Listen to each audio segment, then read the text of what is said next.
Es ist der letzte Tag in 2021. Vor Melina und mir liegt eine Reise durch die USA. 84 Tage, mehr als 11.000 Kilometer auf Straßen und Gleisen, nur mit Handgepäck und limitiertem Budget.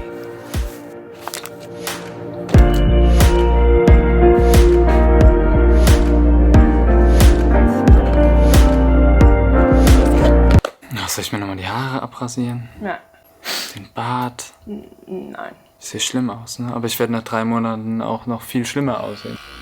Wir verabschieden uns und auch wenn sich die Leben der Familienmitglieder in den Routinen von Alltag und Beruf unverändert schnell weiterbewegen werden, erzwingen wir uns das Privileg, 84 Tage innezuhalten und unterwegs zu sein. Voller Bewunderung und Ehrfurcht vor dem Leben selbst. Jetzt werde ich auch nervös. Ach Gott, hier, na nimm mal. Ja, hier, dann gib Melina ist bepackt wie ein Esel. Ach, die Melina hat zu viel mitgenommen. Felix, weißt du. Was ist bei dir wieder passiert? Ich habe keine Bordkarte.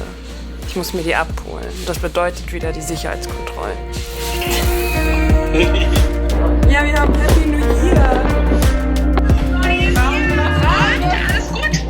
Nach einer Silvesternacht, die pandemiebedingt mit weniger Feuerwerk auskommen muss, schreibe ich am 1. Januar im Wartebereich Z25, während Melina eine gesonderte Leibesvisitation hinter sich bringt, Folgendes auf die erste Seite meines Reisetagebuchs. Das wird nicht erholend und das soll es auch überhaupt nicht sein. Es geht darum, uns zu entwickeln, uns auszusetzen, dem Fremden, um wieder entspannter, etwas flexibler zu werden. Es geht darum, den Menschen an der Seite wieder wirklich zu sehen. Wie war? Nachdem ein technisches Problem behoben ist, heben wir mit 2 Stunden Verspätung ab. Willkommen in Amerika.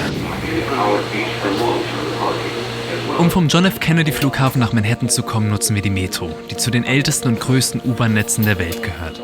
Es ist vermutlich das einfachste und günstigste Verkehrsmittel, um die Stadt zu erleben, außer man hat Angst vor Menschen. Eine Fahrt kostet 3, das 7-Tage-Ticket $33. Es ist die Kombination aus Banalitäten wie Lebensmitteleinkäufen und dieser West Village-Wohnung über dem Liquor Store, die uns einen flüchtigen Blick darauf ermöglicht, was es heißt, nicht nur Tourist, sondern Teil dieser Stadt zu sein. Das ist so cool. Im Schlafzimmer hängen gerahmt folgende Worte. The way to happiness. Keep your heart free from hate. Your mind from worry. Live simply, expect little, give much. Scatter sunshine. Forget self, think of others. Try this for a week and you will be surprised. Norman Vincent Peale.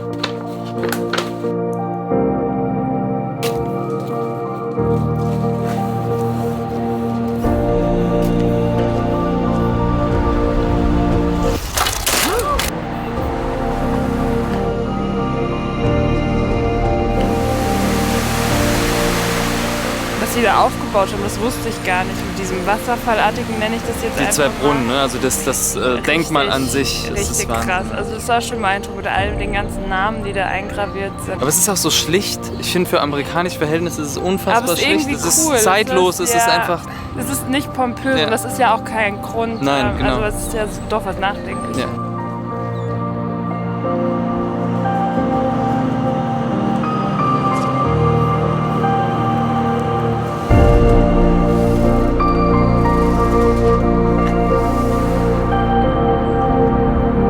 Brooklyn Bridge.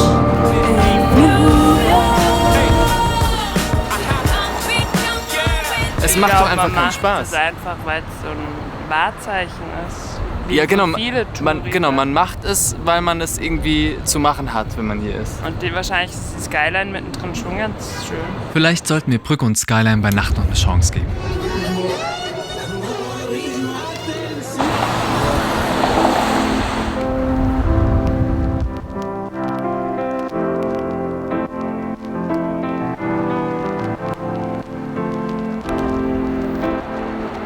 New York City im Winter stutzt jeden Besucher zurecht. Die Lautstärke, die schiere Größe, Menschen über Menschen, dazu die Kälte. Das eigene Verhältnis zu Stress wird in ein neues Verhältnis gebracht. Nicht auf eine schlechte Art und Weise. Verbringt man die meiste Zeit draußen auf den Straßen und in den U-Bahnen, wird einen diese Stadt etwas weniger ängstlich machen. Eine Stadt dieser Dimension wird uns etwas über uns selbst beibringen, wenn wir wollen.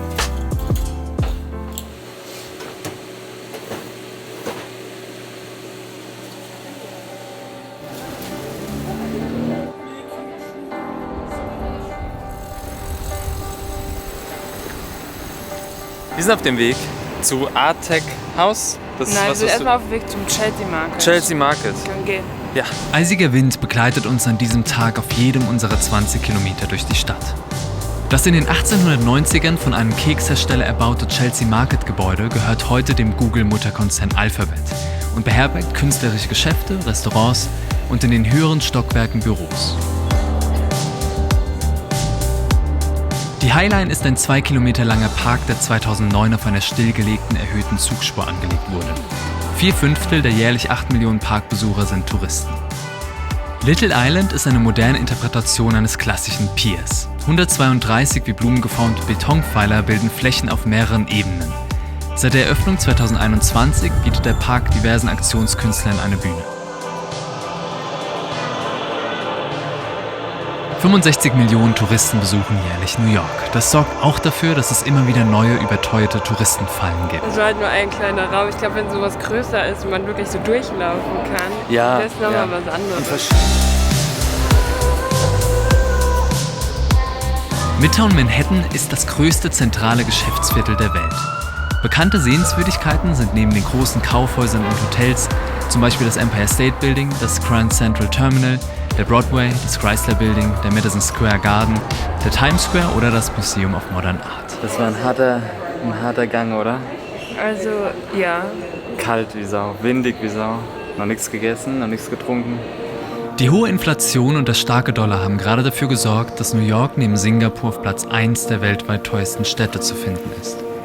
Das erhöht den Druck auf die 8,8 Millionen Menschen, die sich entschieden haben, für ein Leben in der Metropole zu kämpfen.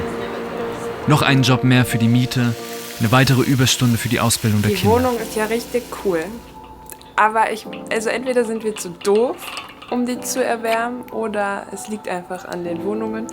Aber gerade unser Schlafzimmer ist saukalt, weil die Fenster nicht richtig dicht sind. Wenn es stürmt, haben wir minus 8 Grad draußen. Aber die Sonne soll scheinen.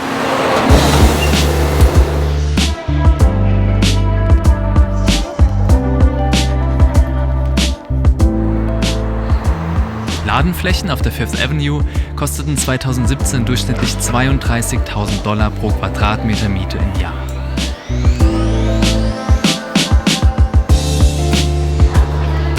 Was auf Touristen so glamourös wirkt, ist häufig harte Realität. Damit setzt New York schon in den ersten Tagen unserer Reise den Ton. Wer viel Geld hat oder verdient, lebt gut und genießt die Vorzüge. Wer nicht, der steht immer häufiger vor unlösbaren Problemen. Wir sind im Central Park angekommen.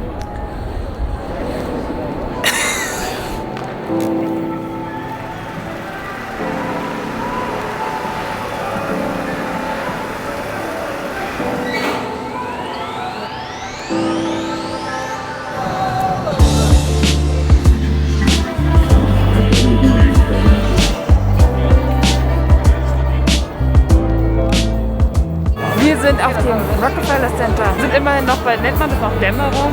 Dämmerung, man sieht noch ein bisschen rot, ja. Aber es ist generell, es ist Wahnsinn. Die Skyline, das ist echt. Ja, das ist die einzige Stadt, wo das wirklich Sinn macht, ganz ehrlich.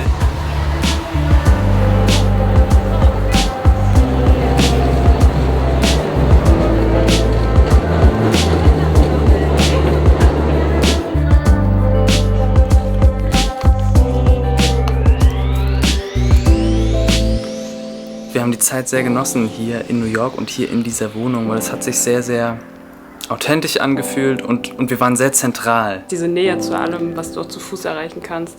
New York macht einen unsichtbar, lässt einen untergehen in der Touristenschar. Das macht echten Kontakt schwer, gerade dann, wenn es sowieso schon Überwindung kostet, auf Menschen zuzugehen. Es wird Zeit, dass wir die Illusion verlassen und uns an Orte begeben, an denen die Fassaden vielleicht weniger undurchschaubar sind. Jetzt unterwegs. Auf geht's nach Philadelphia. Make yourself comfortable, like that shirt. I like wolves. You know what? Y'all two squeezing up in here. What y'all sitting over here? Check the seat out. Go check it out. Oh my God. I want you to get where you're going safely tonight. Have a nice year. And have a nice life if I don't see you again. With that, I want to say thank you for riding with Flix. And it was nice to meet you. Also auf den ersten Blick ist Philadelphia noch viel abgefuckter als New York. Wir haben leichte Startschwierigkeiten. Wir haben uns schon angepumpt. Ganz oft. Philadelphia, die mit 1,6 Millionen Einwohnern zweitgrößte Stadt der Ostküste, kämpft seit Jahren gegen steigende Kriminalität und Überdosen. Die Pandemie scheint die Entwicklung zu befeuern. Fentanyl und Heroin überschwemmen die Stadt. Philadelphia. Irgendwie weiß ich nicht. Mir ist mulmelig. Krass rumzulaufen. Ja. Wir gehen waschen. Medinas welche? Meine welche. 2021 meldete die Polizei 562 Morde, 77 mehr als das 5-mal so viele Einwohner zählende New York City. Vergleicht man das mit Berlin, wird das Ausmaß noch deutlicher. Hier waren es 45. Ich hab auch einfach Hunger, tatsächlich. Eine halbe Stunde dahin, weißt du, wie scheißegal mir das ist, welchen Weg wir gehen. Wir persönlich sind froh, hier das erste Mal mit Menschen wirklich ins Gespräch zu kommen. Ob im Waschsalon oder im veganen Restaurant. Niemand scheint hier in Eile an einem Januarabend unter der Woche. Und so ist Zeit, sich auszutauschen.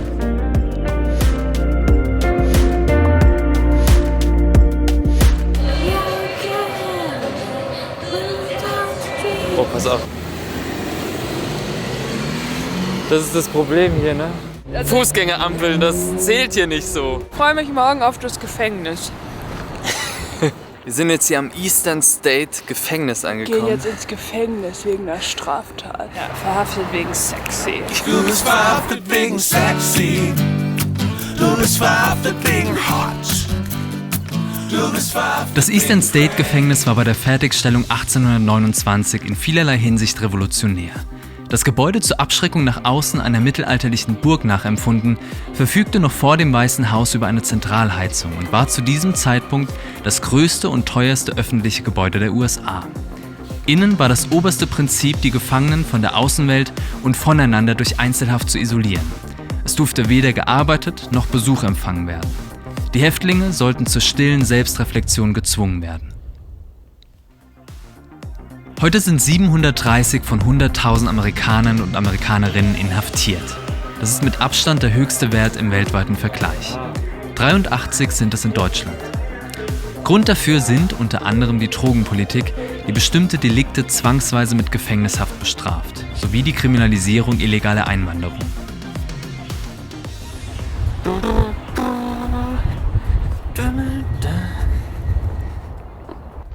...1976 setzte Rocky der Stadt ein Denkmal. Wie ein Film das alles prägen kann, ne? Das ist Wahnsinn. Hier kann doch niemand hochgehen ohne, obwohl es gibt bestimmt Menschen, die keinen Rocky gesehen haben, gerade auch jünger vielleicht, aber Die einfach nicht sportlich genug. oder so. Nur wenige 100 Meter vom großen Underdog entfernt sitzt, ähnlich muskulös, einer der 20 Bronzegüsse von Rodins Denker. Nachsinnend über Tun und Schicksal der Menschheit.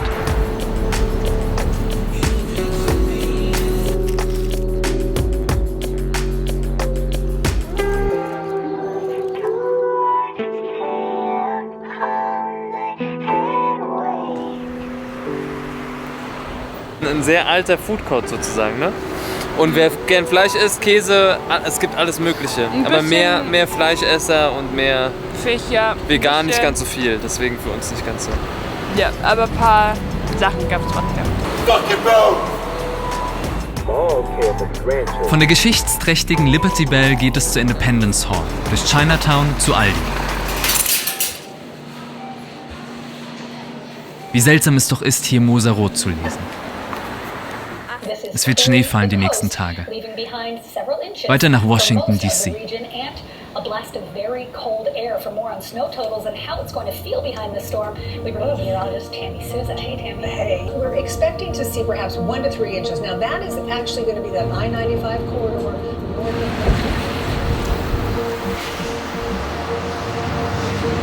Während wir außerhalb der Stadt auf unseren nächsten Bus warten, formt Schnee und Langeweile einen unnötigen Ball, der nicht wie geplant Melinas Jacke trifft.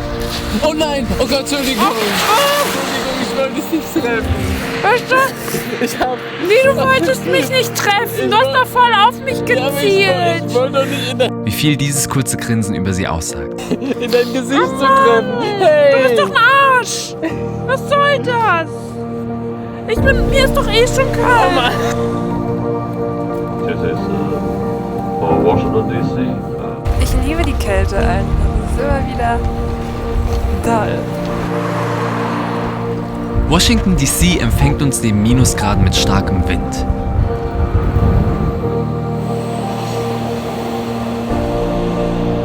Mit der U-Bahn geht es raus aus dem Zentrum, dann heißt es warten. Man hat das Gefühl, dass die auch nicht kommt. Das hat ja auch teilweise mit dem Schneefall zu tun, dass dann manche Buslinien nicht fahren oder irgendwie, aber wir kennen uns halt nicht aus, keine Ahnung. Jetzt hoffen wir, dass dieser eine Bus fährt, den wir geplant haben. Ansonsten müssen wir uns einen Uber machen, weil... Okay, das war auch nicht die M4, das war die H4. Wir geben es jetzt auf mit den Bussen. Es geht einfach nicht mehr.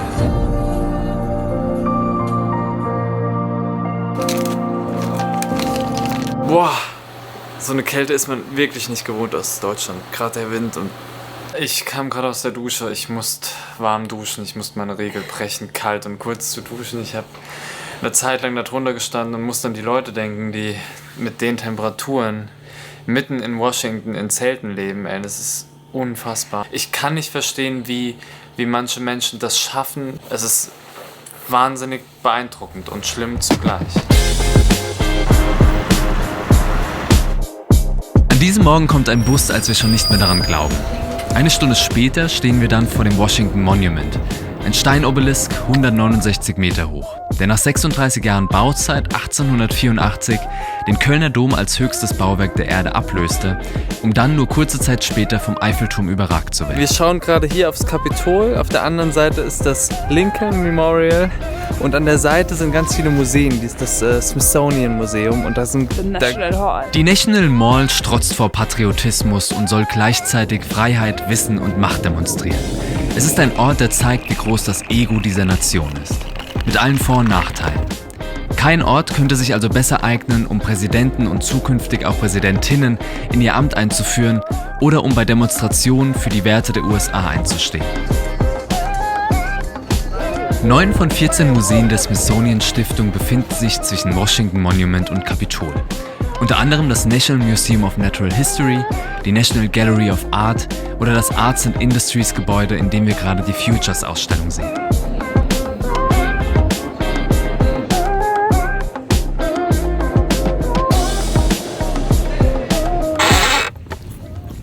An diesem Samstag hat das National Air and Space Museum geschlossen und eine von uns ist nicht gerade enttäuscht. Ah, das ist aber äußerst schade. Ich wäre so gerne ins All geflogen mit dir. Wir möchten am nächsten Tag noch einmal hierhin zurückkehren. Daraus wird nichts. Wegen Übelkeit und Kopfschmerzen. Also verbringen wir den Tag im Bett und schauen Basketball. Ein Tag amerikanisches Fernsehen kann helfen, dieses Land besser zu verstehen. Und das Gute ist, wir haben Zeit dafür. Wenn wir schon vom Zeithaben sprechen, die nächsten 28 Stunden verbringen wir im Amtrak Silver Star. Ein Zug, der seit 1947 New York City und Miami verbindet. Wir bleiben unabhängig vom Bordrestaurant und decken uns mit Snacks und Wasser ab. Gefühlt das erste richtige Essen seit 3 Tagen und es war richtig, richtig lecker. Veganer Burrito, komplett mit allem drum und dran. Das war ein mächtiges Ding. Ich hoffe, mein Darm schafft das. Das hier ist eine Größe Small. Washington DC, Union Station. Union Station. Yo. Und machen uns gleich auf den Weg Yo, Bitch. nach Florida. Reiß dich doch mal zusammen. Das ist ja nicht so, dass wir immer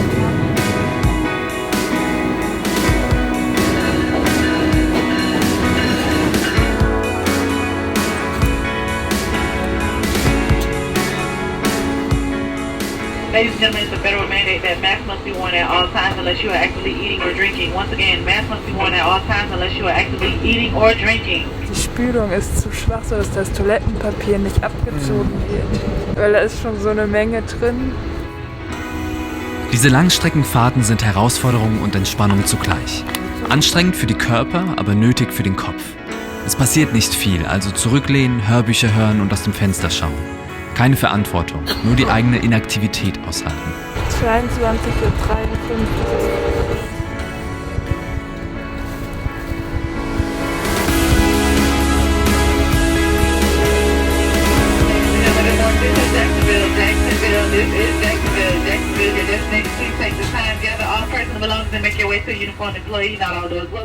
Yeah, right. You're a hard person. You something else on the employee. I'm gonna report your ass. My name is Herman Appleman. Please feel free to do so. Wir zahlen für unsere bequemen Sessel gemeinsam 275 €. Wer besser schlafen möchte und Geld dafür hat, bucht ein Schlafabteil. Ein Flug wäre schnell und günstig, aber das kommt für uns nicht in Frage. Wir wollen die Dimension dieses Landes erfahren. Und das geht nun mal nur auf Rädern. Wir sind in Hollywood. Ich hatte noch nie so lange die Maske auf und ich bin noch nie so lange in irgendeinem... Obwohl, aber es geht, wir können eigentlich laufen, oder? Okay, ja, können wir auch machen, cool. Laufen ist gut, ist sehr gut. Willkommen im Süden. Willkommen in Hollywood, Florida.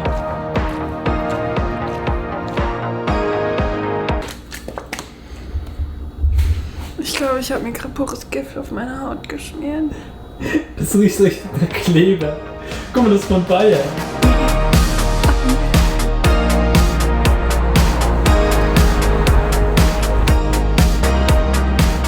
Hollywood, Florida. Eigentlich eine ganz nette Gegend so, finde ich. Wir laufen hier gefühlt 2 Kilometer an der Straße entlang und die verläuft parallel zum Meer. Aber die Melina will das so. Die will genau an dem Ort dann auf die Promenade zulaufen. Das ist alles Taktik, oder? Taktik. 25 Grad und Sonne. Das tut gut nach der Kälte der letzten Tage. Hollywood, Florida entspricht in diesen ersten Momenten an der Atlantikpromenade dem Rentnerparadies-Klischee. Fahrräder, Margaritas und Klappsonnenbrillen. Wie Harald Junke sagte, keine Termine und leicht einen sitzen. Das ist hier das vorherrschende Lebensgefühl, die Definition von Glück. Public Restroom.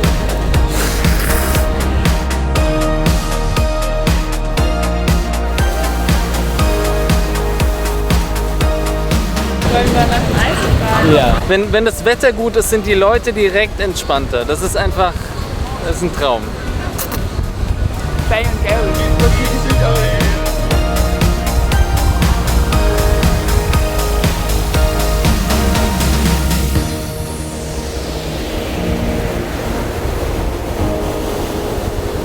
Ein bisschen kühler, ein bisschen fresher. Unser erster Stopp ist jetzt das FedEx Shipping Center. Da brauchen wir eine Box 20 x 20 Zoll, wo wir unsere ganzen Winterklamotten reinbekommen. Mal schauen, ob wir das da bekommen. FedEx. We only ship with FedEx because FedEx is amazing. Okay, schon mal. Ja.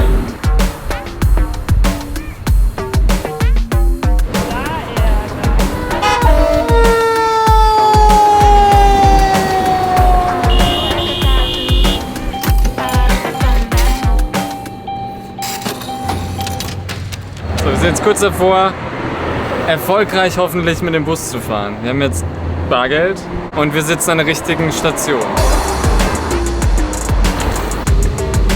Zeit, sich der neuen Umgebung anzupassen. Mit Turnschuhen und Kappe. 10,5, yeah, thank you.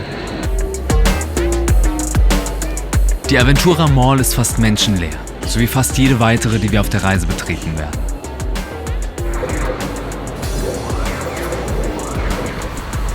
Vielleicht muss man als Fußgänger einfach nur mutig sein. Du lachst immer mich aus. So ist besser. Warten und warten und warten. Yes.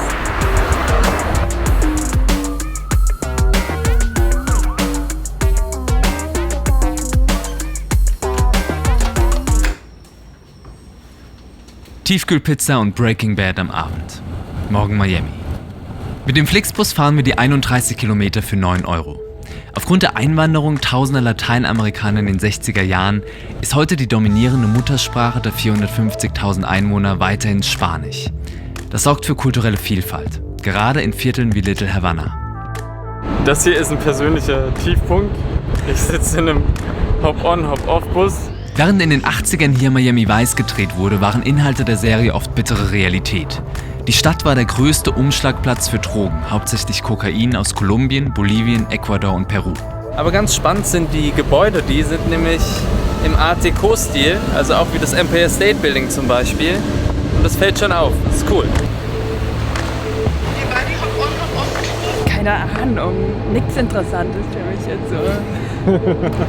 Die Milliarden der Drogenbarone wurden dann mittels Investitionen in ambitionierte Bauprojekte direkt vor Ort gewaschen. So hatten wir eigentlich einen ganz angenehmen Tag hier in Miami, ohne irgendwie so sinnlos irgendwo hin und her zu laufen. Man merkt halt einfach, dass hier sehr viele verschiedene Kulturen sich zusammengefunden haben durch einfach das Wetter, durch die Lage hier. Wir werden vorerst unsere Winterkleidung los und glauben erst in Chicago wieder Jacken zu brauchen. Optimistisch. So, wir haben gerade unser Paket abgegeben bei FedEx. War ganz schön viel, so an den Pass musste man zeigen und die Telefonnummer und so. Und dann, oh Gott, wir haben ein bisschen gebraucht, bis wir das alles irgendwie zusammen hatten. Kosten tut das Ganze $61. Schaffen wir nicht. Nach einem Einkauf bei Publix geht es mit Flix auf der Alligator Alley Richtung Fort Myers. Dann weiter nach Cape Coral. Zum ersten Mal brauchen wir ein Auto, das wir für 4 Tage privat über Turo mieten. Das macht mich ganz nervös, ich habe Herzflimmer. Cape Coral ist ein überdimensioniertes Wohnviertel. Es gibt weder Zentrum noch ernsthaften öffentlichen Nahverkehr. Die Hauptstraßen sind gesäumt von massenhaft Malls und Takeaway-Restaurants. Wie kann sich das alles lohnen, fragt man sich beim Durchfahren. We are going to Target, and buy me a new backpack. Der ist nur praktisch, aber hier... Ja, aber ich habe mich jetzt für den günstigeren entschieden. Aber richtig cool, ich bin froh, dass wir da waren. Am nächsten Tag wecken uns unsere Telefone mit einem Warnton. So ein Feueralarm. Ich wusste gar nicht, dass ein Handy so Geräusche macht. Ich auch nicht. Ein Tornado wird über uns hinwegziehen. Kurze Zeit später folgen einige Minuten schwerer Unwetter. Nichts Dramatisches. Schnell ist der Himmel wieder blau.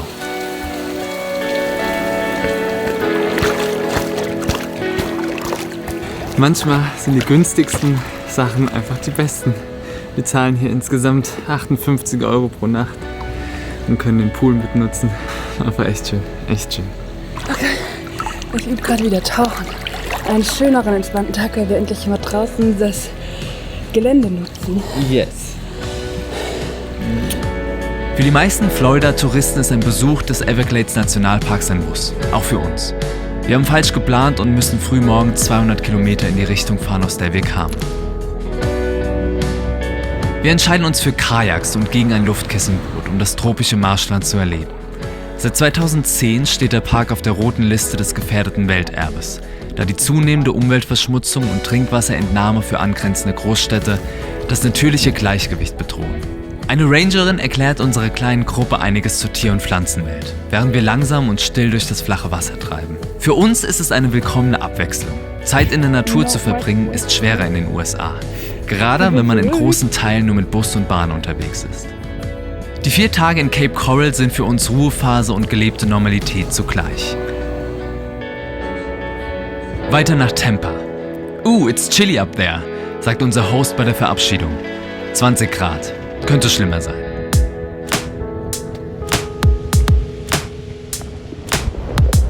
Wir sind in Tampa angekommen. Ich habe ein gutes Gefühl bei der Stadt. Das erste Mal Burger King. 2 for $10. 2 vegane Whopper-Menüs für $10. Günstiger kann man in den USA kaum essen. Oh, you have to come this way. Tampa ist stolz auf ihre erfolgreichen Sportvereine.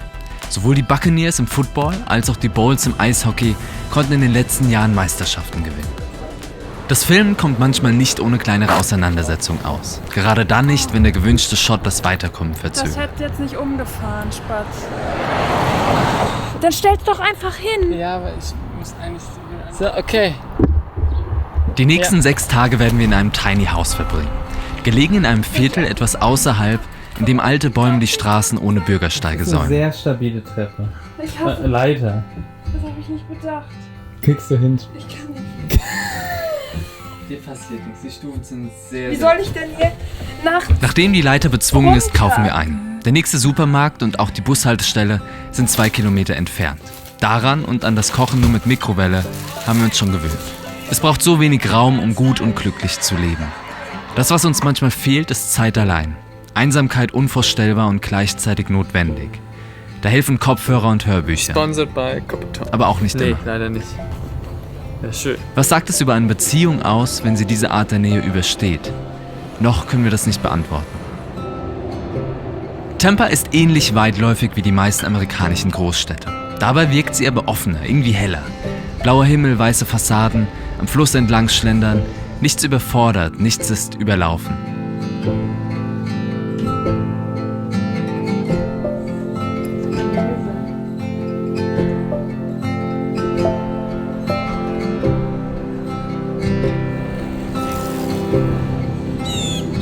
Das erste Mal auf dieser Reise trennen sich heute für ein paar Stunden unsere Wege. Melina weigert sich verständlicherweise, das Aquarium zu besuchen. In mir lösen die großen Glasscheiben vor den Becken schon immer wohltuende Ruhe aus. Also gehe ich allein. Ich nutze die Zeit zum Denken und Schreiben. Mache mir bewusst, dass mich dieses Leben auf Reisen weniger stumpf konsumieren und mehr kreieren lässt. Aber wie selbstbestimmt ist das alles wirklich? Wie frei sind wir Menschen im Vergleich zu den Lebewesen auf der anderen Seite der Scheibe?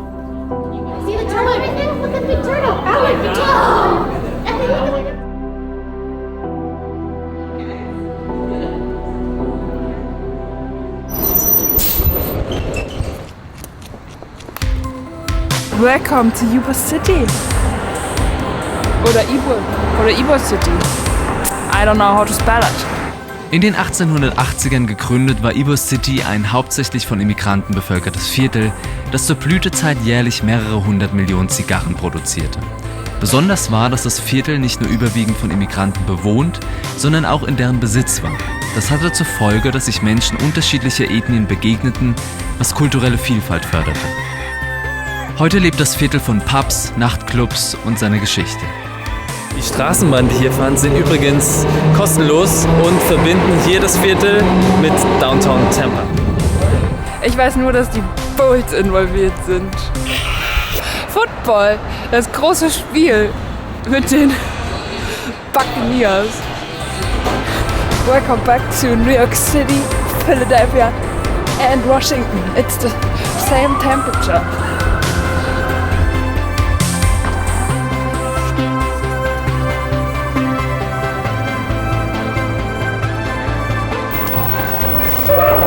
Ein weiteres Mal 2 for 10, dann in den Bus nach Orlando. Wir haben uns dazu entschieden, den Umweg zu machen und einen der Disney-Parks zu besuchen. 75 Millionen Touristen besuchen jährlich Orlando. Kein Ziel in den USA wird häufiger besucht. Der Grund sind einzig und allein die zahlreichen Freizeitparks, die ab den 60er Jahren auf trockengelegtem, günstigem Sumpfland errichtet wurden. Eins nicht leiden kann. Wie kann man in Florida sein und so viel Pech haben im Wetter?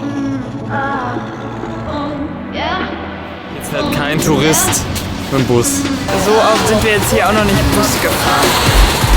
So mit der 306 war das nix. Ich hab keine Lust mehr. Um von den riesigen Hotels dorthin zu gelangen, nutzt der Großteil der Besucher parkeigene Shuttle-Services oder Uber-Fahrten. Wer mit den Öffentlichen von A nach B kommen möchte, sollte Zeit mitbringen. Wo ist der Schinkenschippiger?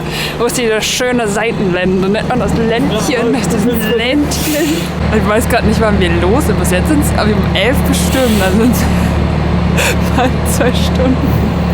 Wir können gerade wieder nach Hause. Ich bin jetzt schon so müde von der langen Fahrt, dass ich eigentlich nur noch was essen kann und dann wieder ciao.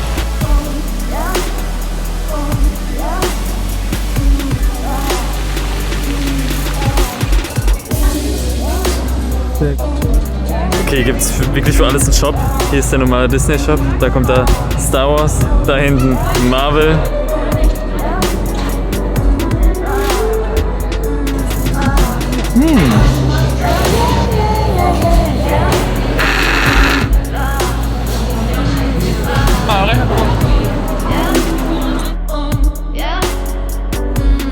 Ich habe für die ganzen Dinge, die man hier kaufen kann, nicht so viel übrig. Weil wie Melina schon sagt, das ist teilweise sehr, sehr hässlich und es gibt dort die ganz normalen Shops, die wir so auch kennen aus Outlets. Aber die Aufmachung, das ist Wahnsinn. Das war auch dein Traum gerade, ne? Ja, es war alles vegan. Kann man viel sehen, viel gucken, viel machen, viel kaufen, viel essen. Wir sind so blöd. Wir sind in die falsche 300 eingestiegen und in die entgegengesetzte Richtung gefahren. Jetzt sind wir hier in Downtown Orlando. Es gab auch keine Zwischenstation, also der ist komplett einfach durchgefahren. Und ja, schauen wir mal, wie wir jetzt wieder zurückkommen.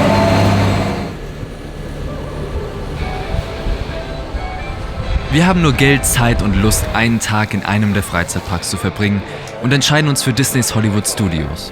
Möchte man heute, ein Jahr später, Tickets buchen, ist es Pflicht, ein 2-Tagesticket für 2 der 5 Disney-Parks zu buchen. Die großen Star Wars-Attraktionen, die bei uns noch im Hollywood Studios Park enthalten waren, sind mittlerweile ein eigener Themenpark, der gesondert besucht und bezahlt werden muss.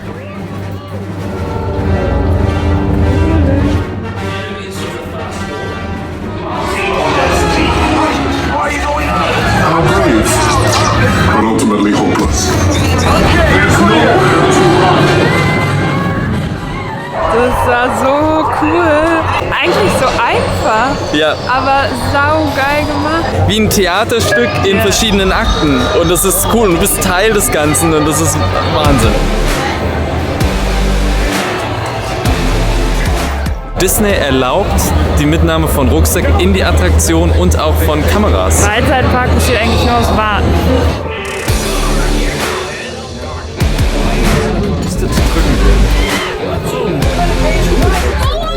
Es regnet den ganzen Tag und während wir bei der ersten Star Wars Attraktion noch Glück in Sachen Wartezeit haben, stehen wir bei der zweiten fast 90 Minuten an. Auch wenn die Fahrten fantastisch inszeniert sind, stimmt für uns das Verhältnis aus Anstehen und Erleben nicht. Ich finde es gerade richtig scheiße, um ehrlich zu sein. Warum? Es sorgt für schlechte Stimmung, die Indiana Jones Stunt Show wieder auflösen soll. Folks, I want to first of all thank you for your patience. We are having some issues, obviously, and we are unable to go on with the rest of our film shoot because we cannot move this set piece right now. Gut, also wie viel Glück kann man haben? 11,27 pro Cape. Okay, ja. Das Disney-Logo noch auf mir drauf. Oh, nee. Die Würdelosigkeit auf die Spitze zu treiben. Jetzt hat es auch aufgehört zu regnen. Ey. Veganes Essen findet man mittlerweile in jedem der großen Freizeitparks. Jetzt wird es mal Zeit, dass wir mal ein paar Achterbahnen hier fahren. Wir wollen jetzt die Rock'n'Roller Coaster und diese Toy Story Achterbahn mal fahren, oder? Ja. It's like I go back. So for right now, I'm just gonna. Oh Gott, meine Haare. Hat richtig Spaß gemacht. Racing Academy, so I can pay that forward to all of you. Ciao! Oh Gott. Nein, es ist Sidekick. Oh Mann. Nach einem kurzen Blick auf die Parade geben wir Indy noch eine Chance. Indiana Jones. Zweiter Versuch. We are dealing with a very stubborn piece of, or a set piece that is being very stubborn. Also wenn das jetzt genauso ist? Nee. Gehen auch alle. I'm so sorry to have to be the one in front of you right now to tell you that we are going to have to cancel this. Ja. Du willst raus. Ich hab keinen Bock mehr. Wir können gerne mal gucken, wie lange wir anstehen müssen, aber für mich sind das gerade $300 aus dem Fenster rausgeschmissen, die wir für unsere Reise viel besser investieren hätten können. Wirklich, das sind $300, die uns fehlen. Das ist viel Geld, ja, das ist viel Geld. Und es war nicht so, dass man rausgeht und sagt, ja, wow, nee. Am nächsten Morgen geht es mit dem Greyhound weiter, nach Tallahassee. 2 Stunden Verspätung. Also sind wir jetzt um 7:30 in Tallahassee. Wir fahren durch trostloses Nirgendwo, durch eine Gegend der südlichen USA, die niemand sehen möchte. Das allein schon hat Kraft, übt Faszination auf mich aus. Es wirkt, als reise niemand außer uns freiwillig nach Tallahassee. Warum sollte man auch? Weil es real ist, weil es nichts mit dem geschönten Amerika vieler Touristenträume zu tun hat. Ein geistig behindertes Mädchen ist von meiner Kamera begeistert und unterhält sich mit uns. Dann sind wir da, Tallahassee, Floridas Hauptstadt. Wir checken ein und wollen eigentlich direkt wieder raus. Nach unruhiger Nacht erreichen wir am nächsten Tag einen ersten persönlichen Tiefpunkt. Auch der Van Gogh-Print täuscht nicht über die unsauberen Räume und den penetranten Geruch hinweg. Wir entscheiden uns trotzdem zu bleiben. Es war günstig, vielleicht etwas zu günstig. Wir sind wirklich fast um nichts. Wir werden definitiv umgebracht. Definitiv. Ja, ist ja gestern schon passiert, also warum nicht heute auch? Also hier läuft wirklich kein Amerikaner. Die machen alles mit dem Auto. Ich hab noch keinen Fußgänger, außer mit dem Hund. Aber ganz, ganz, ganz selten. Jetzt wollten wir gerade vorbeigehen, jetzt ist da ein Freilaufender. Das ist auch so ein Punkt. Hier läuft natürlich niemand. Die Hunde sind das nicht gewohnt. Und natürlich laufen die frei da rum. Kein Bock daran vorbeizugehen, ehrlich gesagt. Ey. Man muss ja sagen, das ist öfter so, dass Bürgersteige einfach enden. Die endenden Bürgersteige stellvertretend für den Zustand der Umgebung. Dieses Land ist für Menschen gebaut, die sich Autos leisten können. Alle anderen sind Gefahren ausgesetzt. Auch abseits des Straßenverkehrs. Eine schlanke 5 Kilometer später haben wir das Ziel erreicht. 5,28. Tallahassee Museum. Ich bin ganz aufgeregt. Ja? Guck, die Stimmung ist direkt besser. Ja, was Laufen alles bewirkt.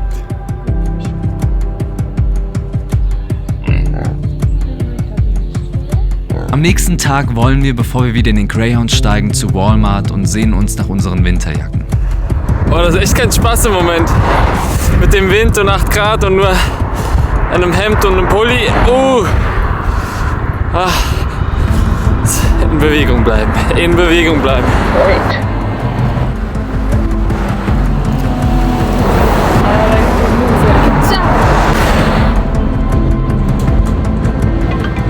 Ich bin richtig gespannt, wie die Preise hier im Walmart sind. Packungsgrößen, die an Tiernahrung erinnern. Dem Bewegungsmangel, Sucht und anderen Problemen vermutlich ein weiterer Grund für den schlechten Gesundheitszustand der USA, wo Frauen und Männer aktuell durchschnittlich 3 gesunde Lebensjahre weniger haben als in Westeuropa. Weiter nach Mobile, Alabama.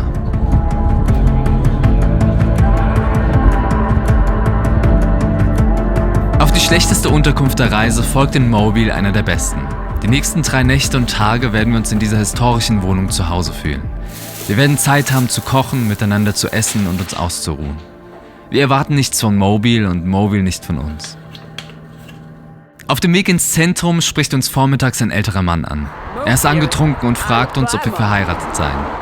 Als wir das verneinen, fragt er uns, ob er uns verheiraten dürfte. Kurz darauf wiederholen wir Bibelverse und geben uns das Ja-Wort. Und am Ende haben wir uns geküsst und jetzt sind wir verheiratet. We did it! Ich weiß gar nicht, was ich gesagt habe. Ich habe es nur verstanden.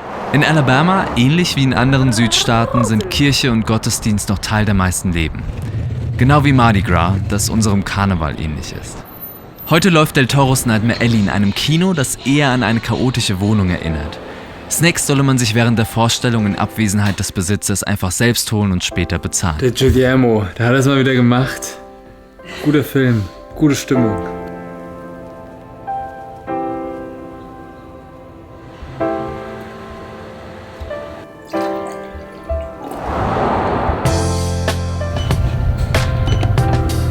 Guck mal, wie günstig. Ich glaube, das sind $15. Und ich kann es mir nicht kaufen, weil ich noch Produkte habe, die ich erstmal leer machen muss.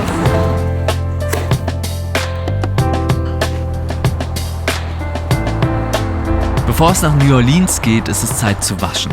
Wohl die sauberste Coin Laundry unserer Reise.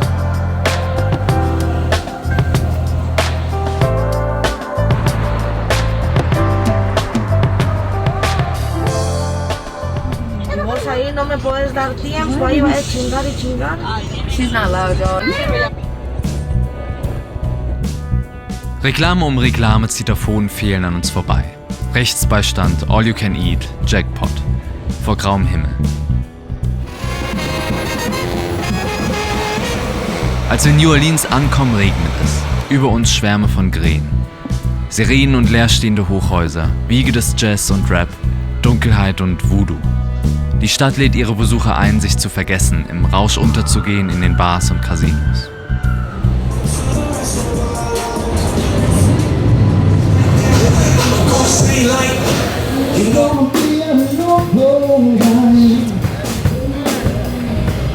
New Orleans liegt tief in feuchtem Boden. Um Seuchen zu vermeiden, wurde ab 1830 in Mausoleen beerdigt. Heute sind die großen Friedhöfe, auch Cities of the Dead genannt, Touristenattraktionen.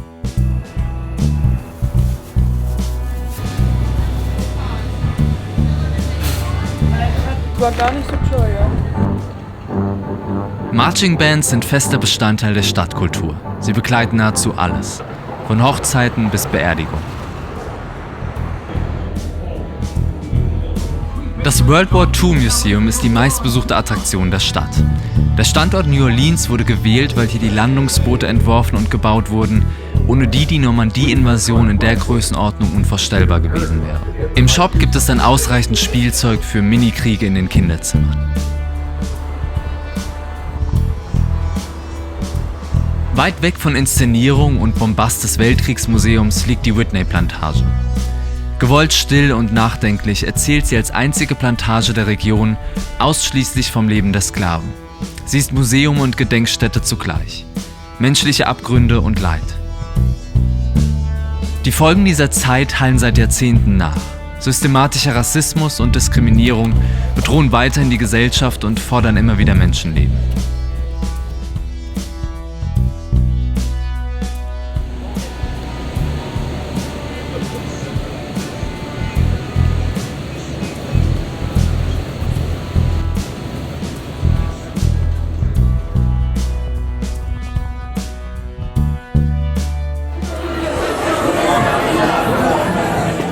Hier ist alles sehr belebt und das ist der große Vorteil. Hier ist einfach, hier wird sich nicht so ernst genommen, hier ist lustig, hier ist viel Musik, hier ist alles Mögliche.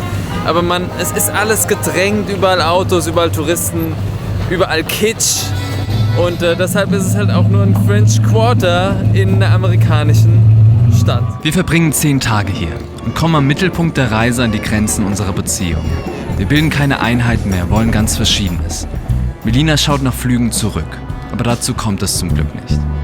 Es war zu lange an einem Ort, zu viel Zeit zu zweit in einem Raum und in New Orleans. If you see something, say something. Report any unusual activity to your RTA driver.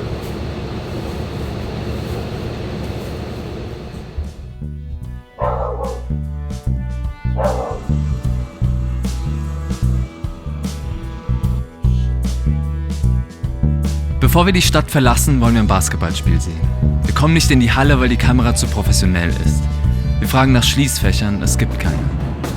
Das Sicherheitspersonal wiederholt immer wieder, wir sollten sie einfach zurück ins Auto bringen und wiederkommen. Wir sind ohne Auto hier, antworten wir mehrfach, das kommt aber nicht an. Weiter mit dem Zug Richtung Norden, nach Memphis. Während wir unserem Ziel näher kommen, verändert sich die Vegetation. Auf einmal dominieren Brauntöne. Im Süden vergisst man leicht, dass Winter ist. Tennessee erinnert uns daran. Zugfahrten sind für uns, wenn sie nicht über 20 Stunden dauern, die entspannteste Art weiterzukommen. Nach 8,5 Stunden steigen wir aus. Das erste Mal weit im Landesinneren. Es ist gar nicht so kalt, wie ich erwartet habe. Ich freue mich immer, wenn wir irgendwo ankommen. Wir wohnen bei einem älteren Ehepaar im Gästezimmer. Morgens gibt es Frühstück mit Blick in den Garten, wo jeden Morgen riesige Eichhörnchen das Vogelfutter fressen. Juliet hatte Bacon gekauft, weil das deutsche Gäste immer sehr gern essen würden. Wir entschuldigen uns und bleiben bei Marmelade, Obst und Porridge. Die erste Frage an einem neuen Ort ist für uns immer, wie gut ist das öffentliche Verkehrsnetz? Kein Problem in Memphis. Ein Tagespass kostet $2 nur. Wie so oft in Stadtbussen bekommen wir Gespräche mit. Manchmal folgen kleine Gesten der Nächstenliebe. Als Zentrum eines Freizeitparks geplant, ragt die Memphis-Pyramide fast 100 Meter in die Höhe. Bis 2004 wurden hier Basketballspiele und Boxkämpfe ausgetragen.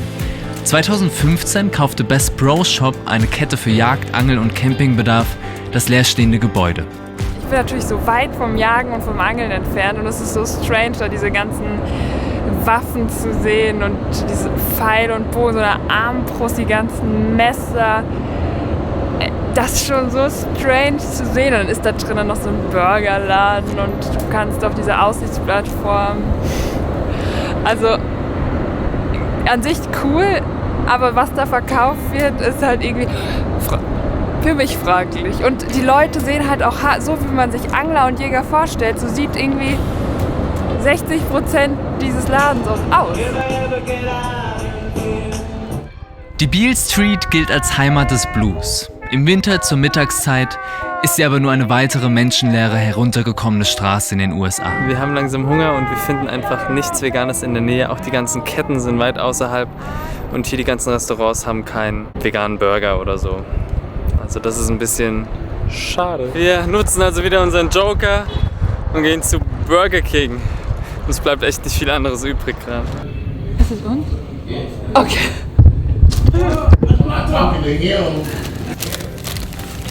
Ich komme nicht mal durch zu meinem Trinken. Wie trinkt man das? Aber man hatte das auch selbst gemacht. Ich habe mich so gefreut, dass mich selbst da austoben zu können. Eine extreme Verspätung. Der Weg nach Hause dauert heute wieder etwas länger.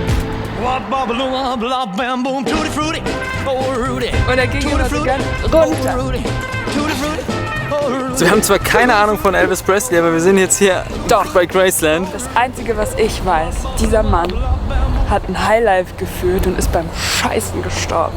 Auf dem Königsthron ist er praktisch einfach umgekippt. Das ist übrigens nicht einfach eine Vermutung. Die damalige Autopsie fand heraus, dass Elvis an schwerer chronischer Verstopfung litt und dann der druckvolle Versuch, sich zu erleichtern, höchstwahrscheinlich zum Herzinfarkt führte. Der King of Rock'n'Roll war nebenbei auch der King of Cheeseburger und Peanut Butter Sandwiches und machte um Ballaststoffen einen großen Bogen. Um die Gebäude in Graceland nach seinem Tod erhalten zu können, wurde das gesamte Gelände zum Museum. Möchte man das Wohnhaus besichtigen, zahlt man mindestens $77. VIP ist man für $200 pro Ticket. Komm, das ist schon geil. Also man muss ja so wenig für mich protzig die Menschen waren, desto mehr denkt man sich so, warum zur Hölle 30.000 Transporten bitte?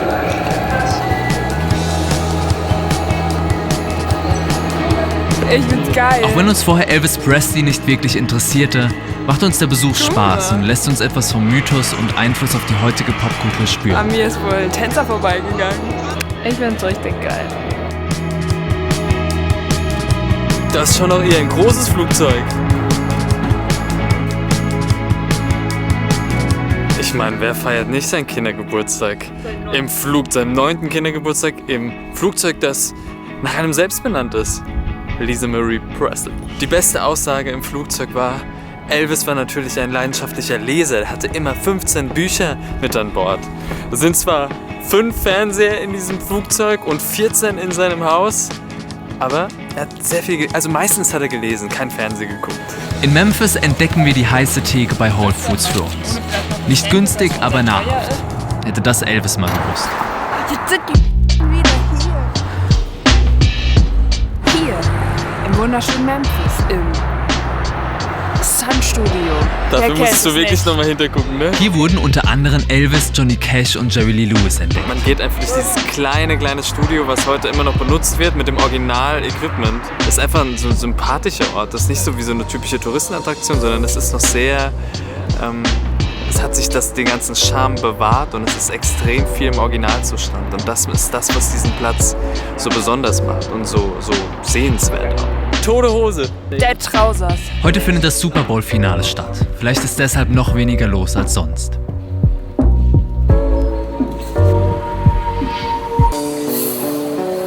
Nachdem wir am Abend noch Jackers Forever im Kino schauen, geht es am nächsten Tag mit dem Greyhound nach Nashville. Es ist Valentinstag. Nashville, Music City, Hauptstadt des Country. Mit fast 700.000 Einwohnern ist sie nicht nur die größte Stadt Tennessees, sondern mit Gesundheits-, Finanz- und Musikbranche auch verantwortlich für über ein Drittel der Wirtschaftsleistung des Bundesstaats. Ist die Stimmung am Kochen? Die ist am Kochen. Ich weiß noch nicht, ob sie positiv am Kochen ist. Natürlich nur positiv. Achtung! Viele gut bezahlte Jobs und verhältnismäßig geringe Lebenshaltungskosten machen das Leben hier attraktiv. Ich habe Felix Bart gekämmt und seine Haare. Und nachdem ich das gemacht habe, und ich mag das, ich war voll begeistert, habe ich auf meine wunderschöne Bürste geguckt und da war so eine richtige, überall waren Schuppen und Fetthaut war da drauf und jetzt muss ich sie reinigen. Mal schön gekämmt. Wie bei einem Marder habe ich mir eben gedacht. Auch relativ öliges Fell. Oder bei einem Otter. Hey. Oh Mann! Waiting for the bus. Da ist er! Ich glaube, da ist er! Da kommt er! Auf dem Broadway wird in den Dutzenden Bars und Restaurants rund um die Uhr Live-Musik gespielt. In jedem kleinen Club spielt gerade irgendein Musiker und es ist mittags um 12 oder so. Im Gegensatz zur Beale Street in Memphis keine Spur verfallen. Große hippe Restaurants neben traditionsreichen Clubs. Nashville wirkt frischer als andere US-Großstädte. Als wäre es noch im Rohbau, als müsste man das so anstreichen. einfach hässlich. Abseits der belebten Straßen fällt die Illusion dann doch in sich zusammen und wird, wie oft in den USA, trist und leer. Melina würde gerne einen Abend trinken, zusammen ausgelassen sein, Bands zu hören, und auch wenn ich Ja sage, kommt es nicht dazu. Vielleicht, weil sie wusste, dass ich mich nicht hätte darauf einlassen können. Das ist etwas, woran ich arbeite. Mehr Hingabe, mehr Loslassen, mehr gemeinsam untergehen. Und ganze Wohngebiete und kein einziger scheiß Bürgersteig und diese... Ich muss in Bewegung bleiben, sonst werde ich schwermütig. Also versuche ich zu Fuß zur 5 Kilometer entfernten Opry Mills Mall zu kommen. Ohne Erfolg. Zumindest eine Art Park am Fluss, finde ich. Wenn die schon so eine Brücke bauen und es hier ganz viele Wege gibt, warum verbinden die nicht gerade auch noch diese Mall damit? Bewegung und Einkaufen gehören hier nicht zusammen. Sie finden nur getrennt voneinander statt. Am nächsten Tag regnet es und wir bestellen ein Uber, um in die Mall zu kommen. Der Bus hätte einen 2-stündigen Umweg bedeutet. Während wir mal wieder durch ein fast leeres Einkaufszentrum laufen, kommen wir dem Gedanken nicht vorbei, dass dieses ehemalige Erfolgskonzept der sterilen, überdachten Fake-Fußgängerzone vielleicht langsam zu Ende geht.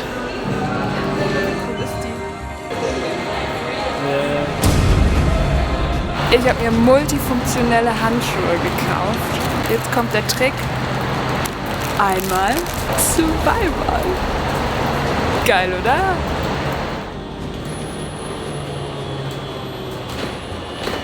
Wir besuchen die Country Hall of Fame. Hier werden Menschen verehrt, von denen wir nur wenige kennen. Oh, Dolly Parton sagt mir was. Kings of Leon. Okay, Jack White ist hier. Das hätte ich nicht gedacht. In 20 Minuten sind wir durch, während Fans stundenlang voller Bewunderung vor den Glaskästen mit Kleidern und Instrumenten stehen.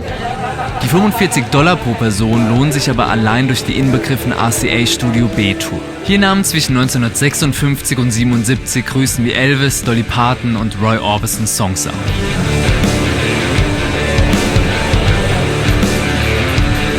Wir haben einen Pumpkin Upside-Down Kuchen und einen German Chocolate Upside-Down Kuchen. Wir sind 6 Nächte in Nashville. Das ist zu viel, bietet aber genug Raum für Spaziergänge und Alltägliches. Etwas Langweile schadet nicht. Voll lecker. Oh, ich möchte noch den Schokokügel. Etwas, das europäische und nordamerikanische Wohnviertel unterscheidet, ist die Bauweise an sich. In den USA wird überwiegend aus gepresstem Holz gebaut. Das hat von außen etwas von einem Lego-Set. Und natürlich eine altbekannte Besonderheit. Ich finde es so toll, wenn Bürgersteige einfach enden.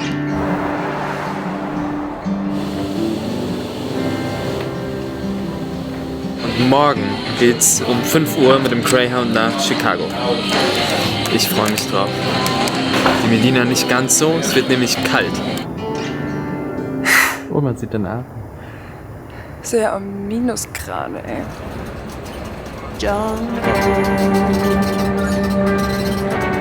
Unterwegs nach Chicago. Aktuell 2-stellige Minusgrade in der Windy City. Zwischenstopp in Indianapolis.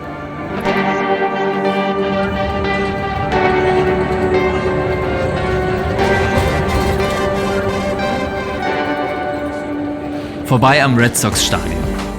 Chicago ist in allen Belangen auf Augenhöhe mit anderen Weltmetropolen. Das wissen wir aber noch nicht, während wir hineinfahren. Was geht in Chi-Town? Welcome to Chi-Town. Random. When you're not looking for it, that's when you find it. In unserer Wohnung für 4 Nächte wartet ein wichtiges Paket. Ich weiß es noch, als wäre es gestern. Ist ja wie Weihnachten. Schade. Oh, hier, ganz wichtig. Die Jacke. Einmal. Den ersten Tag bin ich allein unterwegs. Melina braucht etwas Ruhe. Ich will ins Art Institute und eine Architekturführung machen.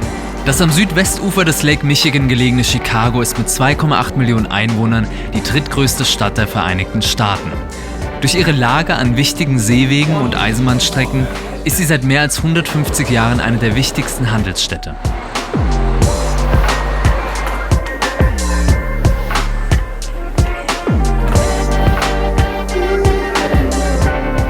Das Art Institute of Chicago ist ein 1866 gegründetes Kunstmuseum.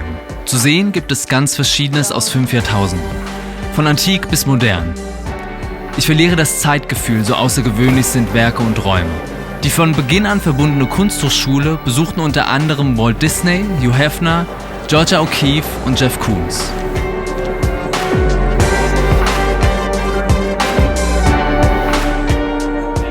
Weil die Aussichtsschiffe zu dieser Jahreszeit nicht fahren, werden geführte Architekturrundgänge zu Fuß angeboten. Art Deco, Louis Sullivan und Frank Lloyd Wright, dessen Wohnhaus in Oak Park Melina und ich einige Tage später ohne Kamera besichtigen.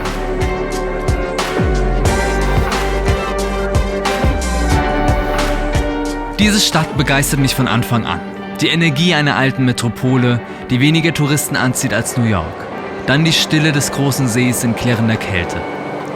Morgen werde ich 30.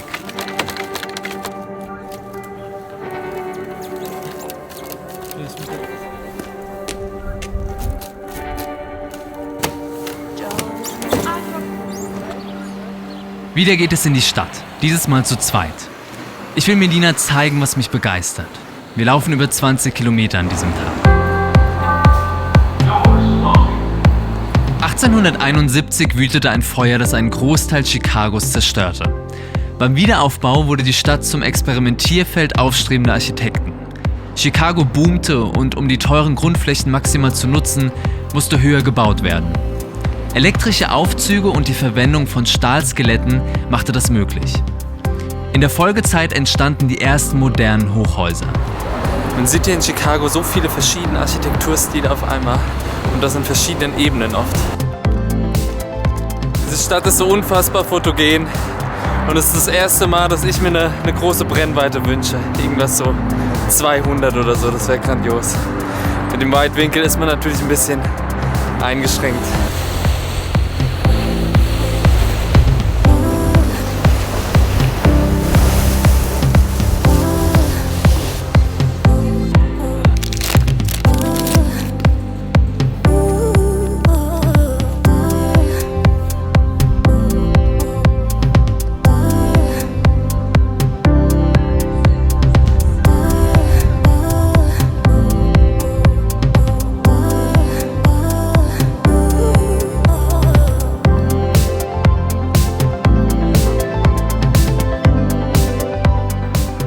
Von der Einsamkeit des winterlichen Navy Pier geht es zu Anish Kapoors Cloud Gate, dessen nahtlose Oberfläche nicht nur die Skyline und Besucher reflektiert, sondern auch jede Menge Selfie-Sticks.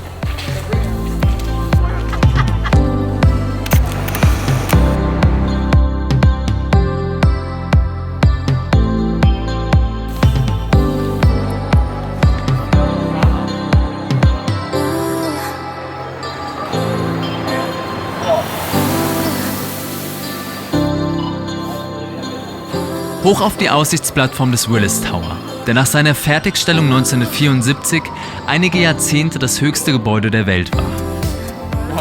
Ich muss ja sagen, ich bin froh, dass das nicht draußen ist. Stell dir mal vor, wie scheiße kalt es auch wäre. Oh mein Gott.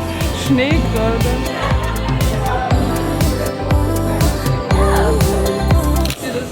Nee, jetzt gucke ich mir gar nicht an. Kommt nach Chicago, verbringt hier eine Woche. Und lohnt sich. Der letzte Stopp ist die Harold Washington Library, in der ein Fremder ein Foto mit mir machen möchte. Ich könnte ja schließlich irgendwann mal berühmt sein, sagt er.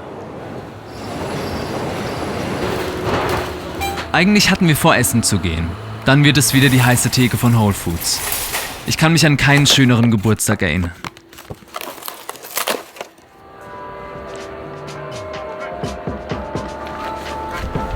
Stress, es ist immer wieder Stress. Was ist denn nur los mit uns? Während wir nach dem Wäschewaschen mit Zeitdruck zum Bahnhof fahren, versuche ich mich gedanklich auf 36 Stunden im Zug vorzubereiten.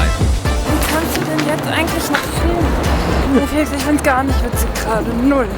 Man kann es sich nicht vorstellen, bis man sitzt und es dann irgendwann auch schon wieder vorbei ist.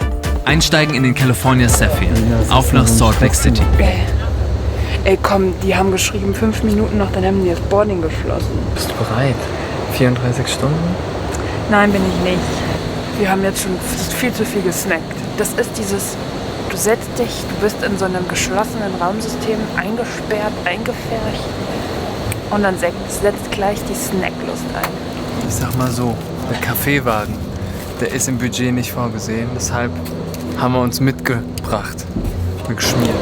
Schmeckt? Ja. Das ist lecker. Ja. Hast du gut gemacht. Habe ich gut gemacht. Schulterklopfen. Ja.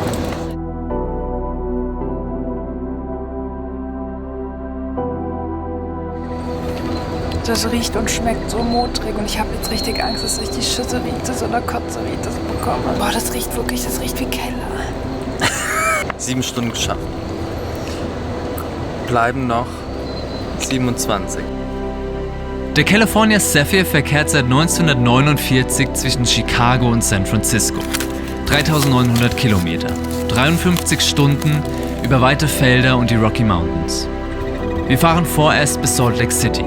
$210 zahlen wir für beide Tickets.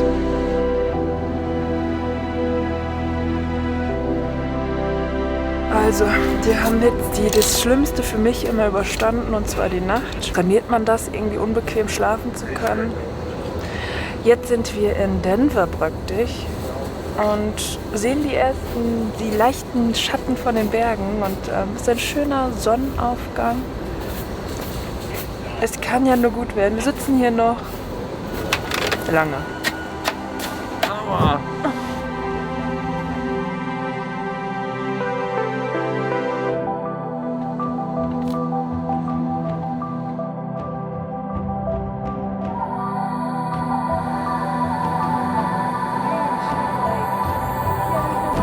So viel Fraser. Also das ist halt saugünstig, aber $7, $8 Trinke.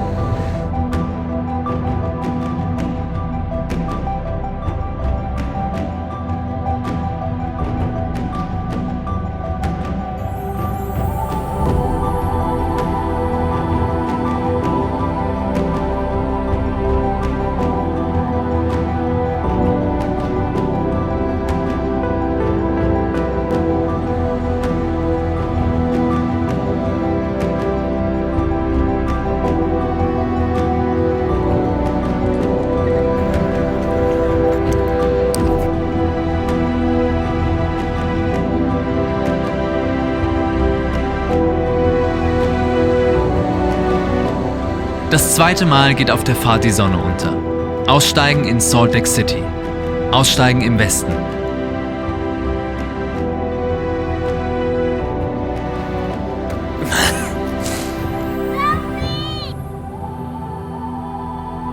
Zehn Minuten durch Salt Lake City gelaufen und schon 3-mal von Hunden erschreckt. Okay. Wir sind jeweils 4, so eine von jeder Rolle.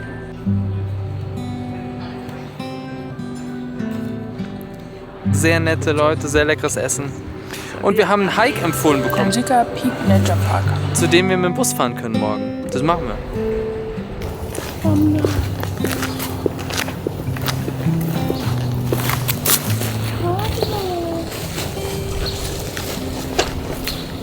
Oh du bist ein feines Schweinchen.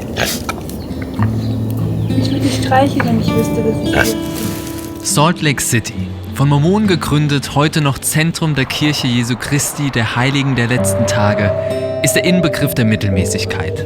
Leer wie ein schlecht ausgestattetes Filmset. Reich an den Rändern, immer ärmer je weiter Richtung Downtown. Das ist anscheinend 2 Kilometer entfernt, aber wie immer muss man durch Baustellen und an Straßen entlang und das ist irgendwie nicht so klar deklariert als Wanderwegstartpunkt. Also ohne Karten-App wäre man ziemlich aufgeschmissen.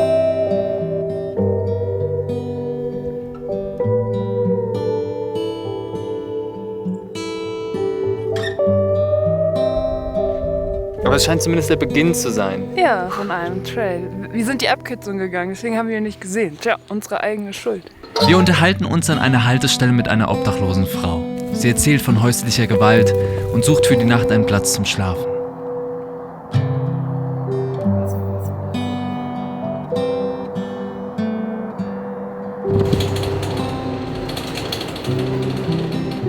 Jetzt geht's nach San Francisco. Das ist 11, nee, es ist noch nicht 11 Uhr, es ist 10 Uhr und 17 Stunden. Ist machbar, oder? Nicht machbar. Wir haben genauso viel Essen wie bei unserer 36-Stunden-Tour. Da ist noch was übrig, hoffentlich. Ich esse alles. Aus Langeweile.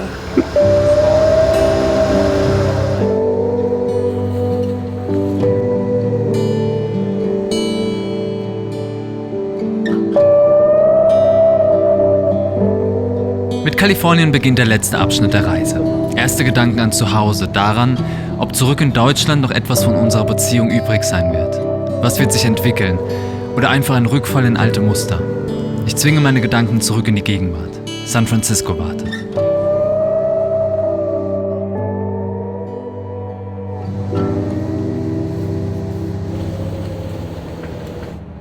Wir haben es geschafft. Maske ist runter. Und, Ohren tun weh. Ohren tun weh. Wetter ist schön. Es ist warm. San Francisco. Alles, was jetzt kommt, besuchen wir praktisch zum zweiten Mal. Also nicht alles natürlich, aber vieles davon, weil wir schon mal hier in Kalifornien waren. Der Kontrast zwischen Arm und Reich ist hier deutlicher und sichtbarer als in anderen Städten. Es gibt klare Zeichen von Wohlstand, wie die glänzenden Firmensitze großer Tech-Konzerne. Auf der anderen Seite offensichtlich obdachlose Menschen, für die das Überleben durch steigende Kosten immer aussichtsloser wird. Man kann ganz schnell das vergessen, aber dadurch, dass wir halt so weit außerhalb wohnen, fahren wir immer durch diese Gebiete und das erinnert, das hat gestern angefangen und jetzt hier auf der Hinfahrt wieder hier in die Innenstadt, das ist so, jedes Mal siehst du das und denkst dir so, fuck ey, das ist noch mal schlimmer geworden und deswegen, es hat Vor- und Nachteile außerhalb zu wohnen, also es ist sehr eindrücklich. Ja.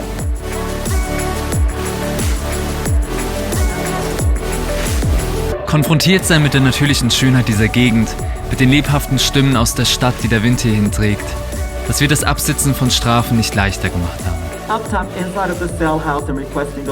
Alcatraz ist ein Nationalpark, deshalb hat man auch eine kurze Ansprache von so einem Ranger bekommen. Und egal, was du hier mitnimmst, es ist eine Straftat.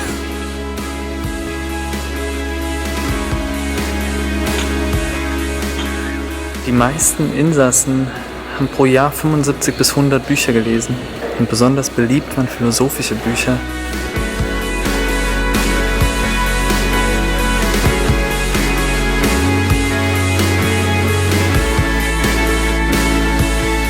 Ich lasse dich hier, auf Alcatraz. Ich bleibe auf Alcatraz. Ich habe die schönste View auf San Francisco. Ja. Ich hatte vorher gar keine Vorstellung, wie schön die Insel an sich ist, auch von der Natur her und die ganze Tierwelt und das ist alles. Es ist nicht nur dieses Gefängnis, sondern es ist auch die Insel, die sehenswert ist. Oh, dieser Blumengeruch. Ich hätte nicht gedacht, dass mich Blumengeruch mal so glücklich macht. Baum, Pflanzen. Oder Baum, ja. Oh, ist gut, ne? Ist gut, ich überfahrt die Nase. Nach der Schließung wegen zu hoher Betriebskosten 1963 wurde die Insel einige Jahre später von amerikanischen Ureinwohnern besetzt, um auf Ungerechtigkeit aufmerksam zu machen. 3 Stunden Parken, $50, plus Steuern. Nachdem wir etwas von McDonald's auf einer Bank gegessen haben, versuche ich in die Kamera zu sprechen. Ich setze 10-mal neu an, weil mich immer etwas stört, weil ich mich selbst störe, weil ich glaube, es nicht hinzubekommen. Das passiert häufiger mal und hat dann Auswirkungen auf uns beide.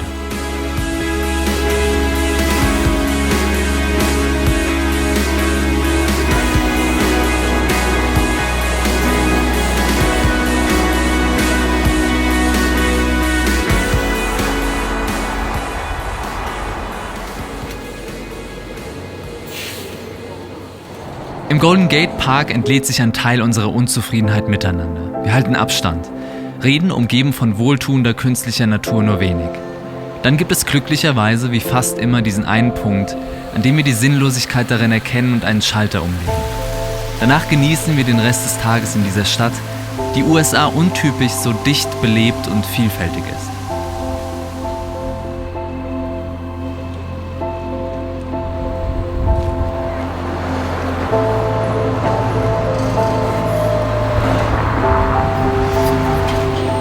Also wenn man ein Mensch mit sehr viel Geld ist und dazu noch keinen Geschmack hat, dann kommt man hier hin und dann kann man sich mal einen schönen römischen Krieger hinstellen oder große Edelsteine oder goldene Klaviere, alles da.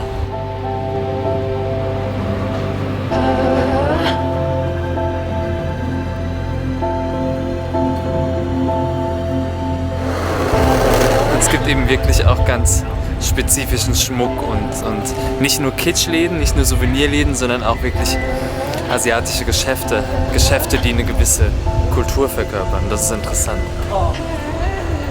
Also durch die verschiedenen Kulturen hier, man merkt es auch an den Bussen, dass teilweise, wenn man eher in einem asiatisch geprägten Gebiet ist, dann sind die Busse viele chinesische Schriftzeichen und wenn du eher so im mexikanischen Gebiet bist, ist es viel Spanisch in den Bussen. Ja, da geht es dann auch also um die Werbung. Aufschriften, genau, es geht um Werbung, es geht um Hinweise, die geschrieben sind, in welcher Sprache. In unseren 5 Nächten hier, die wir in einem Gästezimmer übernachten, verbringen wir auch Zeit in San Jose, das in Silicon Valley seit Jahrzehnten unser aller Leben bestimmt. Dort einfach im Park zu sitzen, ist schon interessant genug. Außerdem besuchen wir ein Justin Bieber-Konzert und schauen uns Harry Potter and the Cursed Child im Current Theater an. Manchmal ist es wichtig, die Kamera zurückzulassen. Sehr windig. Sehr kühl dadurch. Es wärmt von innen, weil je kälter es innen ist, desto mehr muss der Körper aufhalten. Das reicht. Das reicht. Wir haben uns nochmal gefangen. Wir waren kurz davor, das Ganze abzubrechen. Keiner hatte richtig Lust, wir hatten eine schlechte Stimmung untereinander. Aber wir haben uns gefangen und hatten noch einen ganz guten Tag. Einen windigen Tag.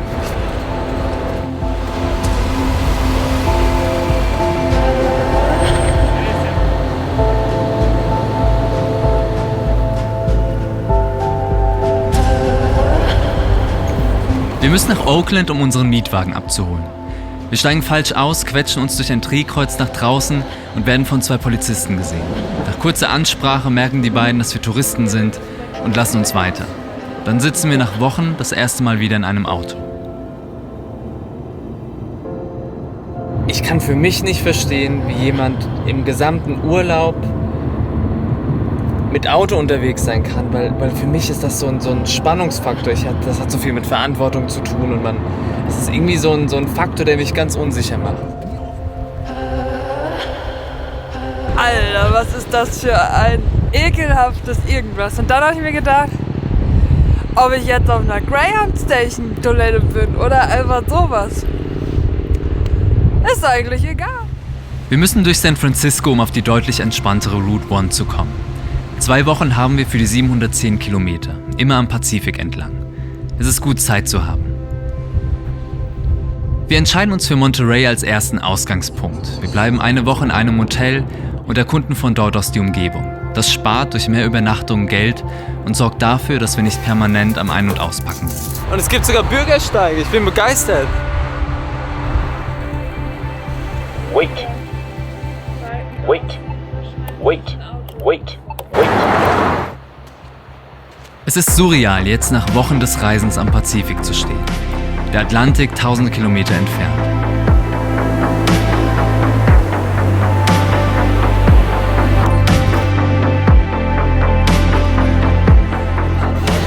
Ich frage mich immer, wie man so lange nach Postkarten gucken kann. Ich stehe bestimmt schon wieder 5 Minuten hier. 10 Minuten. Ich konnte mich wieder nicht entscheiden. Deswegen habe ich jetzt nur eine genommen. Und die Verkäuferin mag meine Jacke. In den USA wird Popcorn fast immer nur salzig verkauft. Das hier ist eine Ausnahme. Also auf jeden Fall vegan. $9, was soll der Geiz?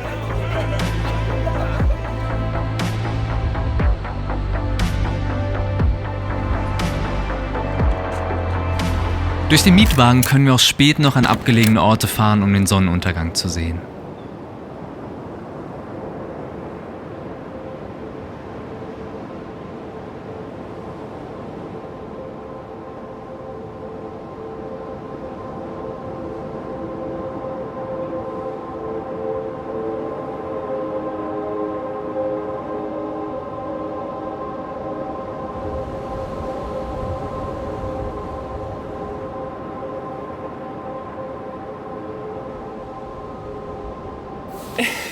Ein Mietauto ist erst gut, wenn es schön nach Gras riecht. Und zwar aus allen Poren. Ob ich mich...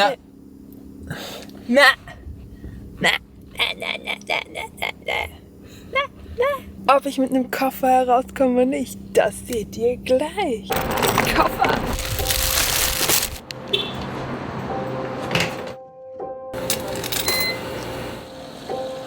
Die Tage zwischen San Francisco und Los Angeles sind die entspanntesten der Reise. Wir haben Zeit, ins Hinterland zu fahren, um ins Kino oder essen zu gehen. Was aber noch wichtiger ist, wir können Zeit in der Natur verbringen. Und das funktioniert in den USA am besten in Nationalparks, die zwar $30 Eintritt kosten, aber dafür auch Wanderwege bieten, wie wir sie aus Deutschland kennen.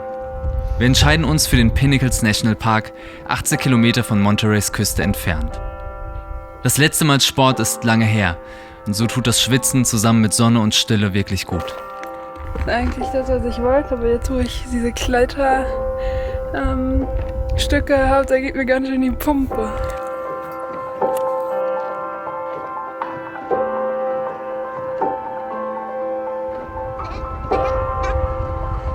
Von Monterey aus bieten einige Anbieter Whale-Watching-Touren an. Und obwohl wir Wale sehen, ziehen sich die 3 Stunden auf See. Größtenteils, weil zumindest bei mir gegen Ende dann doch etwas Übelkeit aufsteigt.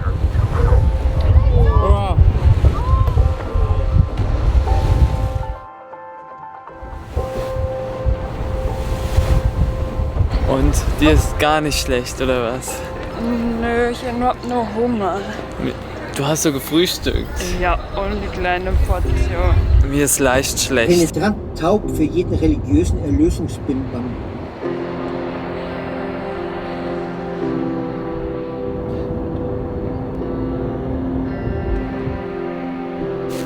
Dieses Ranger will verify your payment, das ist aber nicht hier. Ne?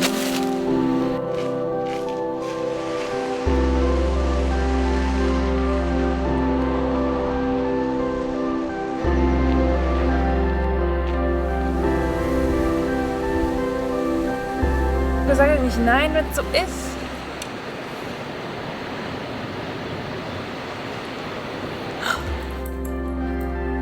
Wir checken aus.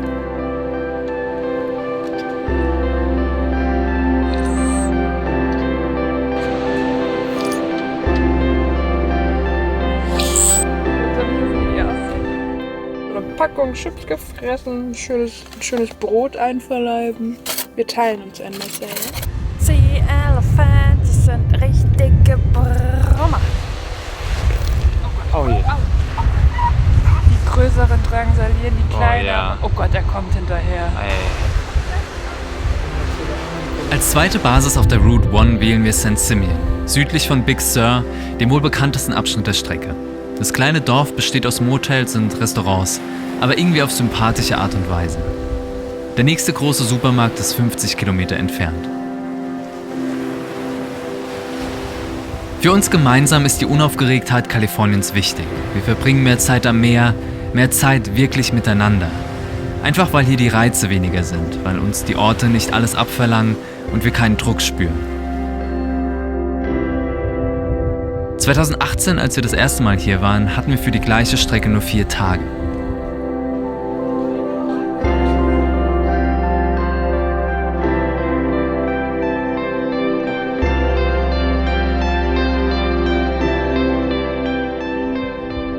Und doch, langsam aber sicher, rückt Los Angeles näher und damit der letzte Abschnitt unserer Reise.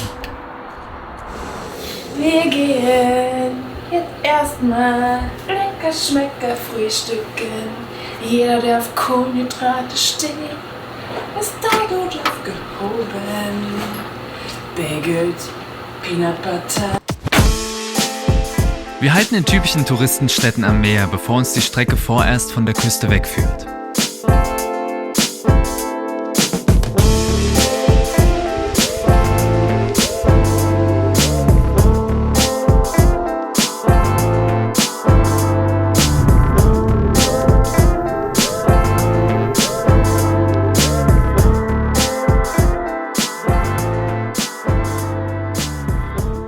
Wir schlafen 2 Nächte in Ventura, nicht weit entfernt von LA. Hier haben wir 2018 durch Zufall den besten veganen Burger unseres Lebens gegessen. Seitdem geht uns der Name Seafood Ranger nicht mehr aus dem Kopf. 4 Jahre später ist jetzt Zeit für eine Qualitätskontrolle. Wir stehen hier vorm Food Court und wollen jetzt zum Seafood Ranger. Ich weiß, heißt der überhaupt Seafood Ranger? Ich glaube, der heißt Sea Ranger Food irgendwas, sowas heißt er. Ranger. Ja, sagen wir, aber ist glaube ich Nein, nicht ist so. Ja, wie viel waren es? 60, 70? 55. Oh, das geht ja noch. Geil. Okay. Das schmeckt 1:1. Oh. Ja, muss sagen, ganz schön kross angebraten. Ein bisschen zu viel Acrylamid, muss ich dich mal sagen. Aber No, thank you. No, thank you. Oh mein Gott. Stell dir vor, wir wären später gekommen, hätten wir jetzt hier. Aber für mich immer noch der beste Burger, wirklich. Das ist so grandios. Ich glaube, mir läuft gerade alles hier runter. Ne? Nee, hat sich gelohnt, hier hinzufahren. Der abgelegene Food Court in einem Industriegebiet wirkt noch trostloser als das letzte Mal.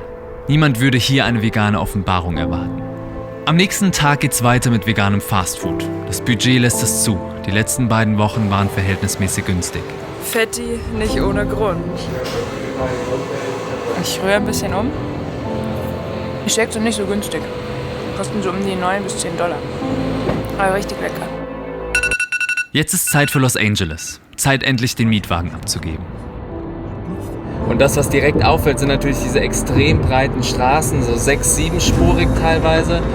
Und ganz viele Filmplakate, aber so Filmplakate, die man in keiner anderen amerikanischen Stadt sieht. Also sehr großformatig und irgendwie doch speziell. Also du merkst direkt, hier hat Film eine andere Bedeutung. Das war gerade so fantastisch einfach. Die Frau hat einfach gesagt, hallo, wie war die Fahrt? Und dann hat sie noch gefragt, ob sie unsere Dokumente schreddern soll, die wir nicht brauchen. Puh, perfekt. Normalerweise $25 für 7 Tage, aktuell $12,50. Das sind unter $2 pro Tag. Tageskarte. Das ist verrückt. LA ist weitläufig. Von Long Beach, wo wir das Auto losgeworden sind, bis zu unserem Gästezimmer in North Hollywood nahe der Filmstudios sind es 60 Kilometer.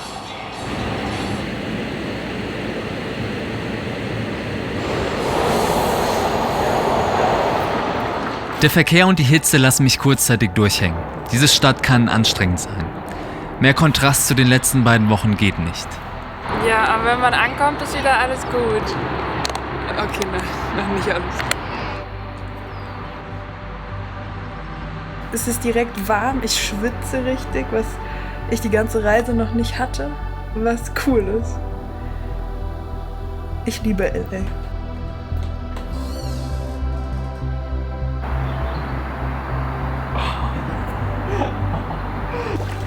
Und ich hätte nicht gedacht, dass das Wasser hier überhaupt so kalt werden kann, aber das ist... In Florida den Pool geheizt haben, glaube ich. Ja.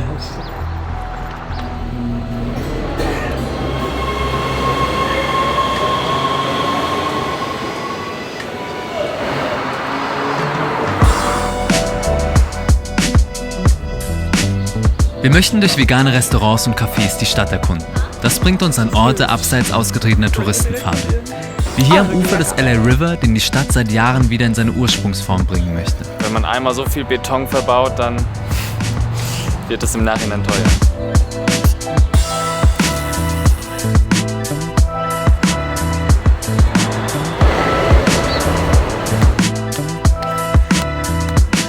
Aha, LA, ja wer hat keinen Bock mehr auf die USA? Der Felix. Stimmt sogar. Mit dem Bus in einer Stunde nach East Hollywood. Das steht mal oben dran. Und ist auch sehr heiß. Obdachlosigkeit ist natürlich in Los Angeles auch ein Riesenproblem. Die Gründe sind wie überall total vielfältig. Es geht um stagnierende Löhne, es geht um zu teuren Wohnraum, es geht auch um Diskriminierung.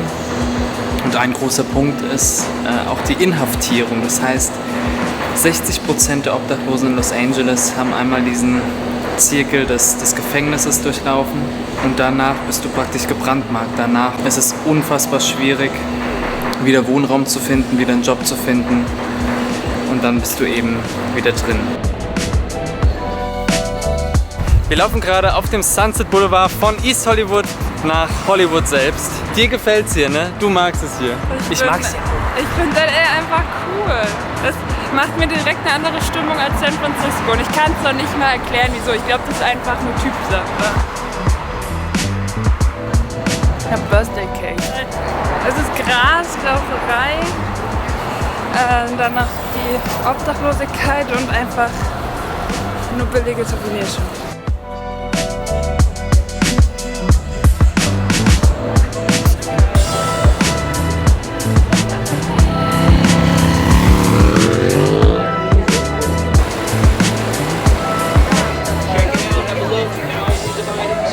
$5 right that way. Wir wissen, was uns auf dem Walk of Fame erwartet. Deshalb verbringen wir hier kaum Zeit. Es lohnt sich einfach nicht. Und der Pool hat immer noch 18 Grad. Wir wollen zusammen? Nein, ich bringe dich da rein.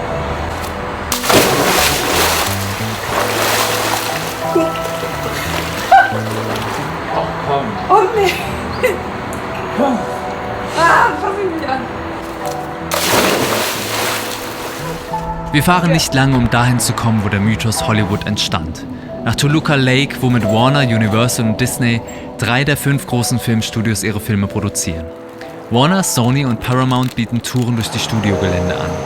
Universal hat die Studiotour in den Freizeitpark integriert.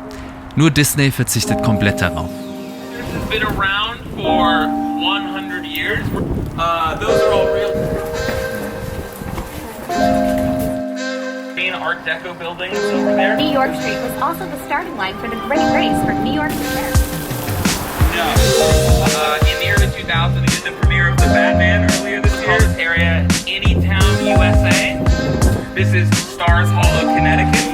Replica of the Full House.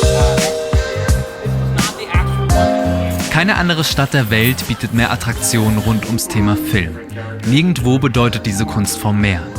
Für mich allein schon einer der Gründe, warum es sich lohnt, nach Los Angeles zu kommen.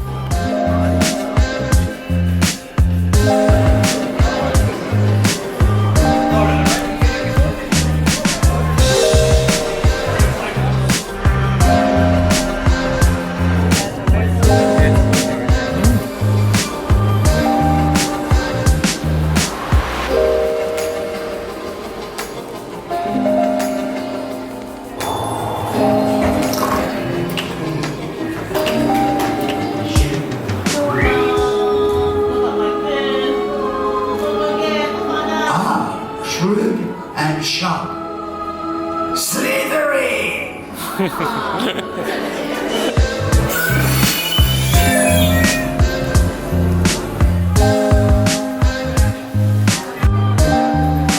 Okay, die ist echt cool. Ich habe mir bis jetzt auf der Reise wirklich nichts für mich gekauft, außer Audible-Bücher und ich weiß gar nicht was. Die Kappe. Unterhosen, die ja liegen gibt. Unterhosen habe ich hier noch gekauft. Und heute habe ich mir bei dem Shop was gekauft, weil ich es auch echt cool fand. Ich finde die Kappe, die ist ja auch nicht zum Knicken hier und die ist mir immer ein bisschen eng und so. Und dann habe ich gedacht, ich kaufe mir so eine Lux-Kappe und ich finde die echt cool auch. Die ist größenverstellbar. Auf die. Oh Gott, ich will nicht wissen, wie meine Haare aussehen. Oh, geil. Yeah. Aber mit dem Roten geht nicht so gut, Doch. ne? Oh, ich bin so glücklich gerade. Ich war wirklich lang nicht so glücklich. Das finde ich gerade auch ja? Nein. Aber auch schön. Ja. Toluca Lake, es ist, glaube ich, mein Viertel. Ich glaube, hierhin geht's irgendwann. Eines der ikonischen Wahrzeichen LAs ist der Santa Monica Pier. Hier kommt man hin, wenn man Lust auf Menschen und Spaß hat. Interessant, wenn man bedenkt, dass der 1909 eröffnete Pier ursprünglich gebaut wurde, um Abwasserrohre hinter die Brandung zu führen. Wir wollten mit dem West Coast, also mit der Achterbahn fahren, und die hat aber geschlossen wegen dem zu starken Wind. Ist es beunruhigend, dass das ausreicht, damit sie schließt? Wir haben uns jetzt für den Shark, irgendwas mit Shark Francis.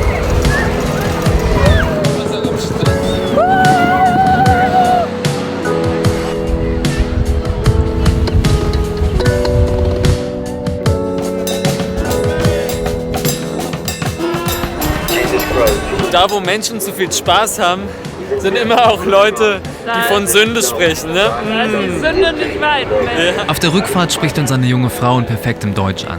Sie ist hier aufgewachsen und spricht Deutsch, weil ihre Mutter aus Wiesbaden stammt. 30 Kilometer von unserem Wohnort in Deutschland entfernt. Wir halten Smalltalk und danach bereue ich, nicht gefragt zu haben, wie es ist, hier unter den 4 Millionen zu leben.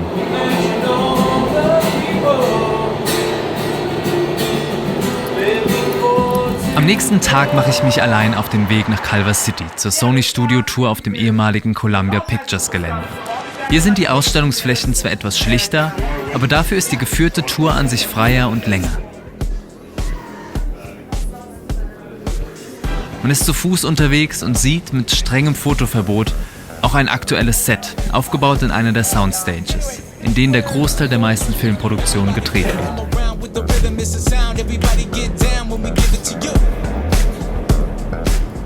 Für die sich noch mal tiefgehender für Film interessieren, die noch mehr Informationen wollen, da ist Sony fast besser. Das Academy Museum of Motion Pictures ist ein erst 2021 eröffnetes Museum, das in wechselnden Ausstellungen Filmrequisiten und Produktionsschritte zeigt. Es wirkt dabei wie ein modernes Kunstmuseum, aber eben für Filmbegeisterte.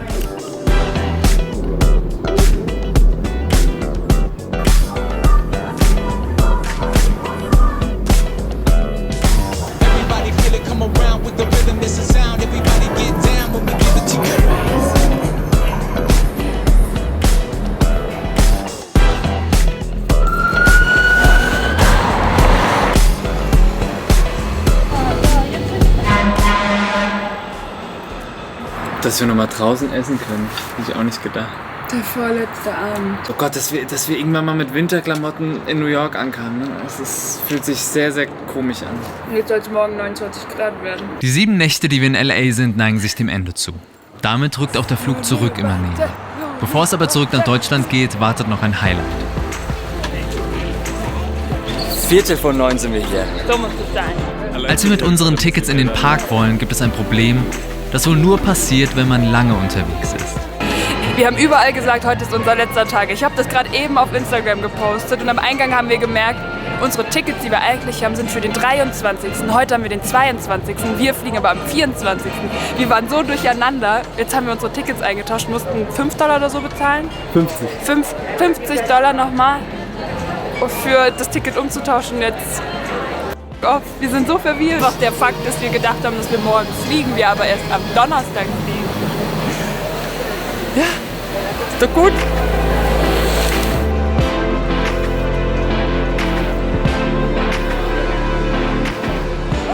Ich verfolge eine Strategie, erst die Harry Potter Sachen, dann Jurassic und dann den Rest. In Hogwarts selbst befindet sich die Forbidden Journey Attraktion, die nicht gefilmt werden darf. Und dass das kontrolliert wird, erfahre ich, als ich später ein zweites Mal mit Kamera fahren möchte. Ich sitze schon, werde aber, als die Bügel geschlossen werden, doch noch entdeckt und durch einen speziellen Hinterausgang zurück in den Eingangsbereich begleitet. So gutes Timing, wir haben kaum angestanden. Das ist immer noch die beste, also für mich die beste Fahrt, die ich je gefahren bin. Das ist die richtige Mischung aus virtueller Realität und dann auch echten Puppen und es ist wirklich krass. Ist halt der geilste, ich finde ein richtig geiler Simulator.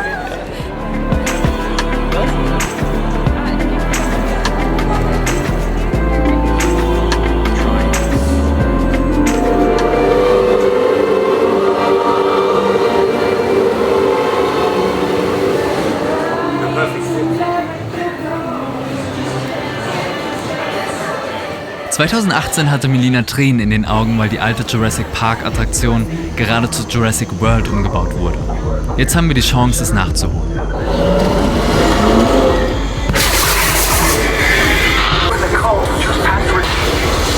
Listen to me. Do not panic.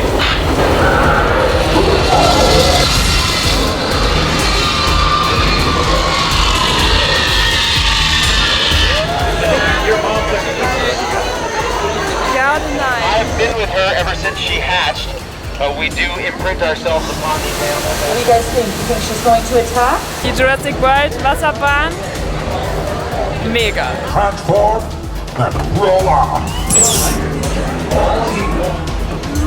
Optimus, ouch.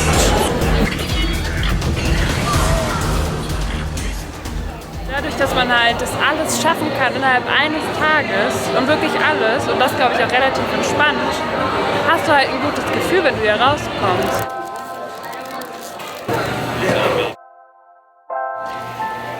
Und dazu den Zipper für $17, aber den kann man sich dann immer wieder auffüllen. Okay.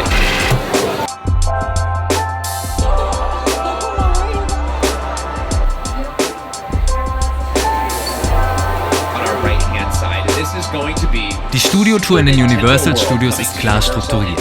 Es gibt keine Möglichkeit, sich frei im Gelände zu bewegen oder Fragen zu stellen. Dafür beinhaltet sie zusätzliche Simulatoren.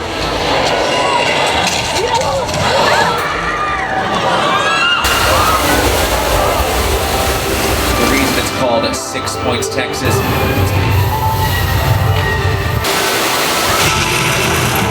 Most unforeseen plot twists in cinematic history. That's Bates, Norman Bates. This isn't good. All right, we're gonna go. We're good. We're good, bud. Stop. Norman, stop. Car 4, arms length inside the vehicle.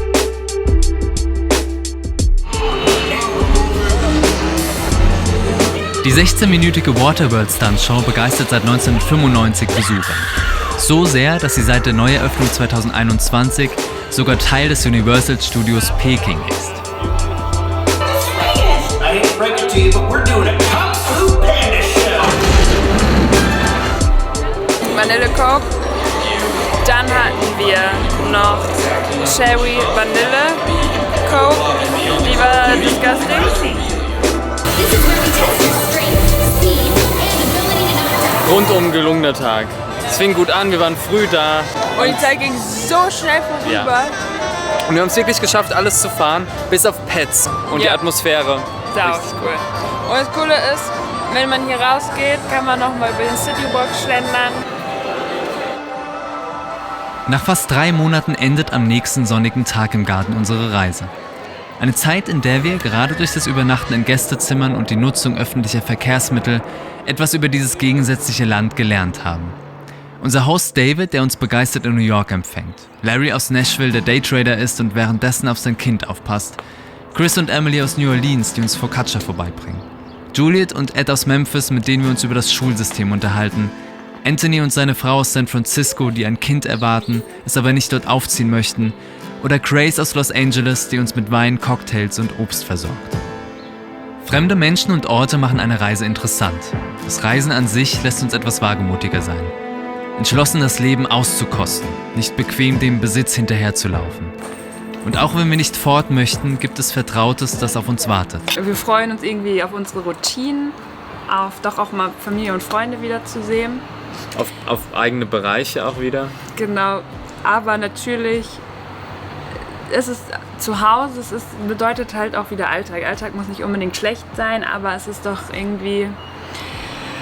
Auch wenn wir es zu diesem Zeitpunkt noch nicht wissen, wird uns die Reise fallen lassen. 3 Monate reichen, um kurzfristig eine andere Identität anzunehmen. Andere Wünsche, andere Sorgen. Das kollidiert dann mit der alten Realität.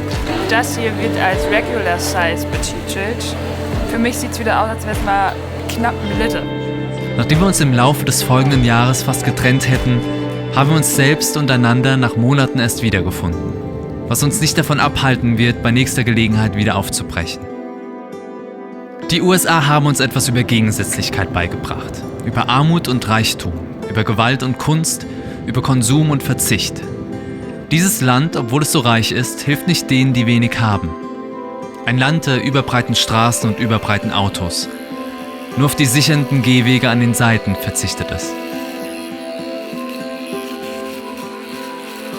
Leben hat Verwundbarkeit zur Voraussetzung.